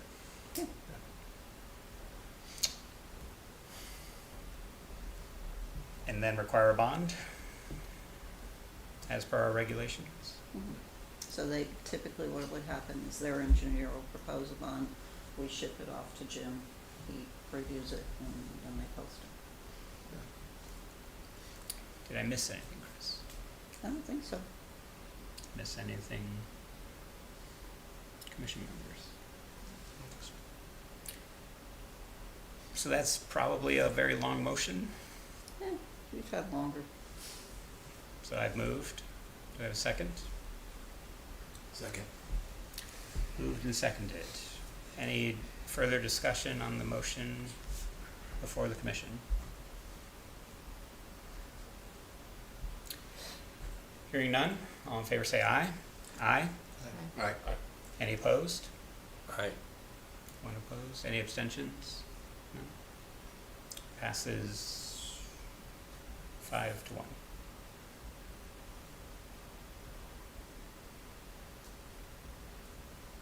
Alrighty. Okay. Thank you all, and thank you to the applicant. Thank you all. Good night. Alrighty, it's late. We're not doing any regs tonight. Okay, we're gonna skip regs tonight. Andrew is not here for our SCROG report. Kathy, is there anything from the housing committee you'd like to share? I just want to report that we're continuing our community conversations, which are going well. I think it's been positive just listening to people's feelings on creating more opportunity housing. We are planning to have a public comment period because we've heard from a small group of people that they never had public input into the plan, even though every single part of the plan was on the website for public comment, and they in fact made public comment. But I guess the fact that we didn't put it all together and put it out there for public comment, they're saying that it wasn't, noticed. So I think we, just because we're gonna be reporting to the Board of Selectmen in June, one of the, we want to talk about the recommendation of incorporating the housing plan into the plan of conservation and development.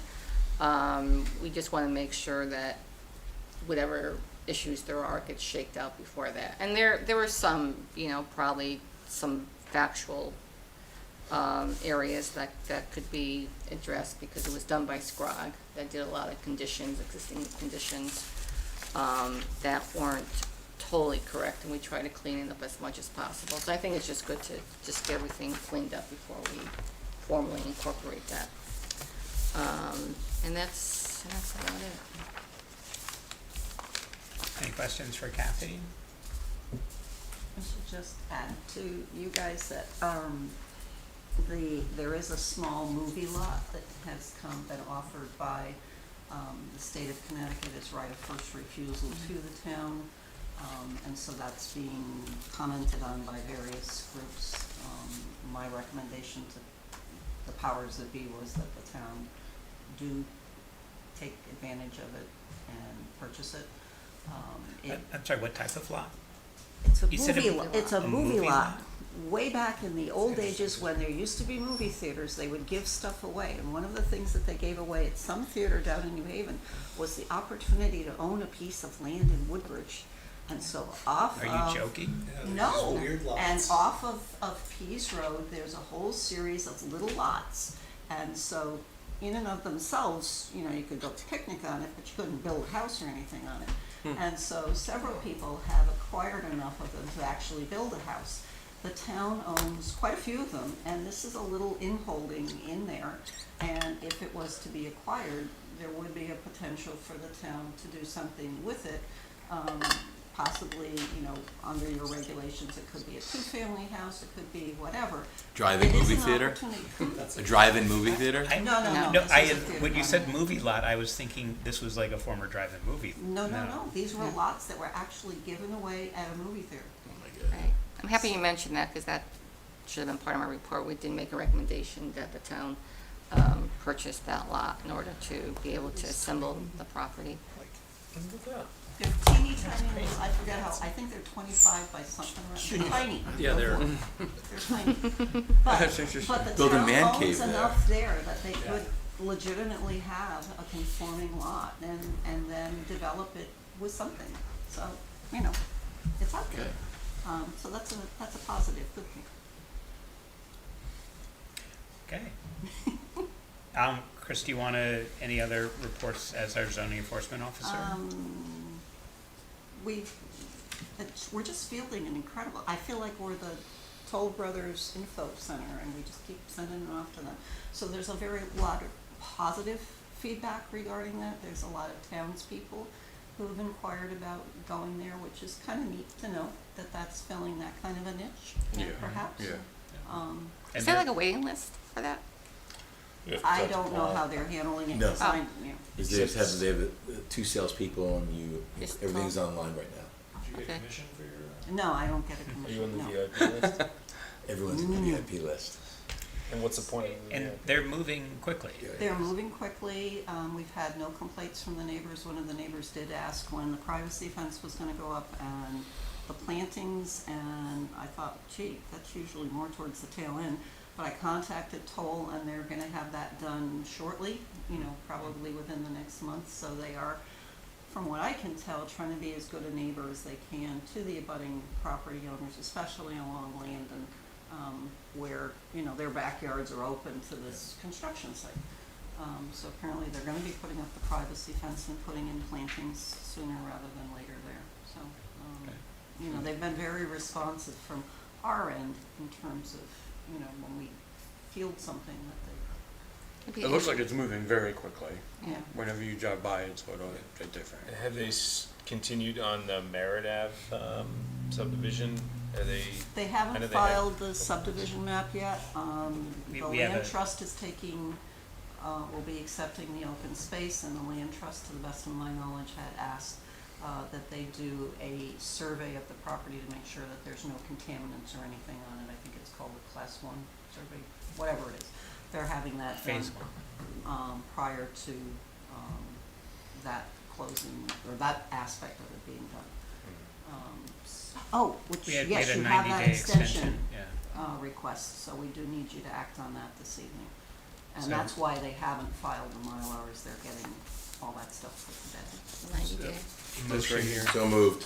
Second. Moved and seconded to approve their 90-day extension for the Mylar subdivision map. Any discussion? Hearing none, all in favor say aye. Aye. Any opposed, any abstentions? So they have their extra 90 days. Yeah, so that should be done, and the Mylar for 356 was filed, and that open space, given to the land trust, who has the abutting, That's the Rimmon Road one. the ribbon road, yep. Thank you. So things are moving along. Do you have a sense of how many people are inquiring about Toll Brothers? I haven't kept track, because I got so many other things I'm doing during Yeah. the day. I mean, it's just kind of good, basis for doing more type of, high density housing. Especially starting in the upper 500s. For what it's worth, Mr. Chairman, I am the designate to the West Rock Ridge State Park That's right. Advisory Council. Did you have I a believe, meeting? This is also on that, and we recently had a meeting. There's absolutely nothing to report unless you're very interested in what is actually, I believe it was our second largest state park. I did not realize that West Rock is actually our second largest state park. That That's was what the claimed by the DEP. Friends of the West Rock Ridge State Park said. Yeah. Guy claims. But if you want to know everything about how they manage it and how they run it and where they're going to dig a hole here and tree came down over there and all the gory details about it, it's very thrilling stuff. And Yeah. So, and you know, occasionally they want to acquire like adjacent property. Somebody sells property or something like that. They want to like, you know, move to acquire it. I mean, you know, Deep is running on a much lower budget and staffing than they were in history, and so it relies on the goodwill and the interests of people being on this, which I was, Rob still owes me at least a beer. I did it before you. And- You did it? I did. You did? Yeah, and I they are never gonna- heard any reports. Are they in the archives or? They're archived all right. Yeah. They are gonna be paving, the road from, down by the nature center up to the, pavilion, not over to Judge's Cave, so, they will have a paved road going up there. And they did purchase the last in-holding that they had at the Carr Baldwin end. There was one house that was way in, and they successfully got that property. So, There you go. Nice. we hear a lot from Hamden, because we get to look at it, Yeah. but, and we get to hike up to it, but we don't drive up to it. Right. Well, thank you both for your service on that, West. You're welcome. I look forward to saying finally recognition. Yes. We had some minutes to approve. If you want to. Did you get a chance to read it? We had two here, right? Yep, and you got April 3rd, we're caught up.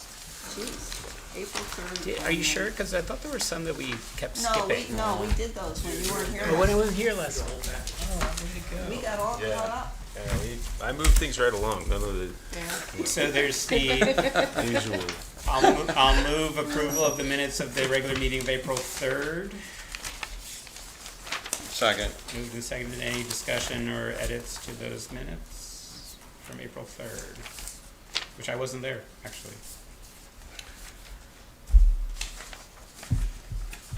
Hearing none, all in favor of approving those minutes, say aye. Aye.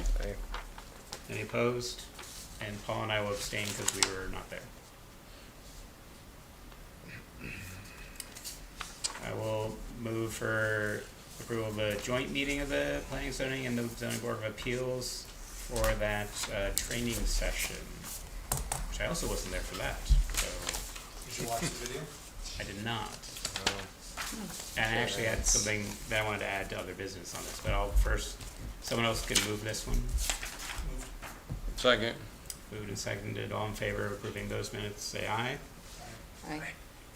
Any opposed? And I will abstain. As will I. Right, so you have your minutes approved. I think my question, and I raised this in an email to Chris, was there an opportunity to choose alternative training sort of providers, and perhaps Yukon Clear, which I know have done, good work in this space? Maybe you can share sort of. So apparently, we're all on our Scouts Honor that we're doing this. So March next year, we have to submit to the Board of Selectmen that you all have taken all your training that you're supposed to take. So while this time I tried to do it where we could get as many people together as we could, there are, and obviously not everybody can come, if we say, or we concur that, there's other stuff out there, and there is, because I did go to the Clear site, there's, one of the things that they have up there is on housing, and when I went to click on the link, it wasn't there, so I emailed the fellow who's in charge of that, and they're clearing it up, and so hopefully that will be back online tomorrow. So there are things like that where you can, on your own, we could approach it a couple of ways. I can send you the links, you can Scouts Honor say, yeah, I watched that, and whatnot, and we'll log it.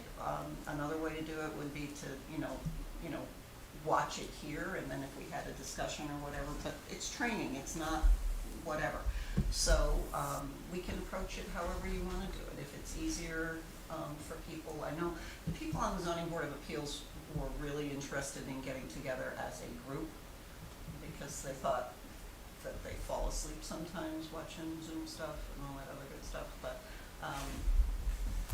I think it would be good if if for the module on fair housing, affordable housing regulations, if that was done in a group and was, you know, broadcasted because, or taped, because I think for the public to see it, it's a good opportunity. I was taken aback by the previous trainer, and I thought it was a lost opportunity to just emphasize the importance of why we have, you know, why we enacted the training, which was to really bring rise to why they amended the Zoning Enabling Act, and it had to do with strengthening, you know, housing opportunities and fair housing, and that to me was lost completely in this training. He wasn't prepared to address that at that meeting, which was Right, why but he was gonna come back in the fall. Yeah, but his comments were totally contrary to what that was. So I would really like to, you know, if we could have like the 1 hour of that particular module,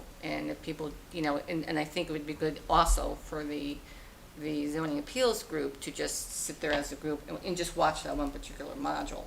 And this way it could also be, you know, videotaped, you know, on YouTube, and then the public could also be, perhaps, could look at it. Does Clear do a live version of that? No. They did it.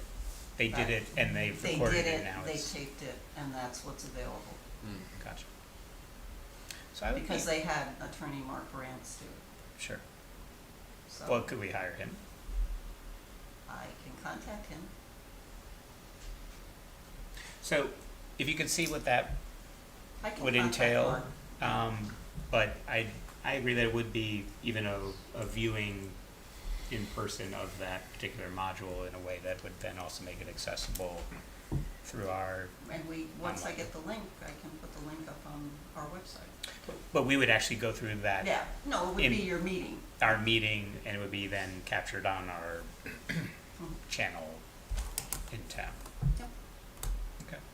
But there, you know, you still beyond that, so you've gotten 2 hours done, and that would be another hour, and then you still have another hour that you have to do something with. And there, on the Clear site, there are several modules on looking at site plans, how to read them, and all that other good stuff. So there's 2 different modules on that, and between the 2 modules, they add up to the hour that you need on, you know, every particular thing that you do, so.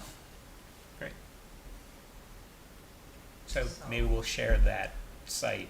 Yeah, I will with the share group. that site with Yeah. all of you. I'll just make sure tomorrow that that's all come up. That it's actually working, yeah. And whatnot. So we'll go from there. There's, on the Clear site, there's a place for other people who are doing presentations that can count towards training to add it into their calendar. There's nothing else out there currently, but, you know, that may change. Great. Thank you, Chris. Any other items? Hearing none, motion to adjourn. So moved. Second. Moving second, all in favor say aye. Aye. Any opposed, say abstentions. Thank you all. Really appreciate today. Thank you, Chris. Well.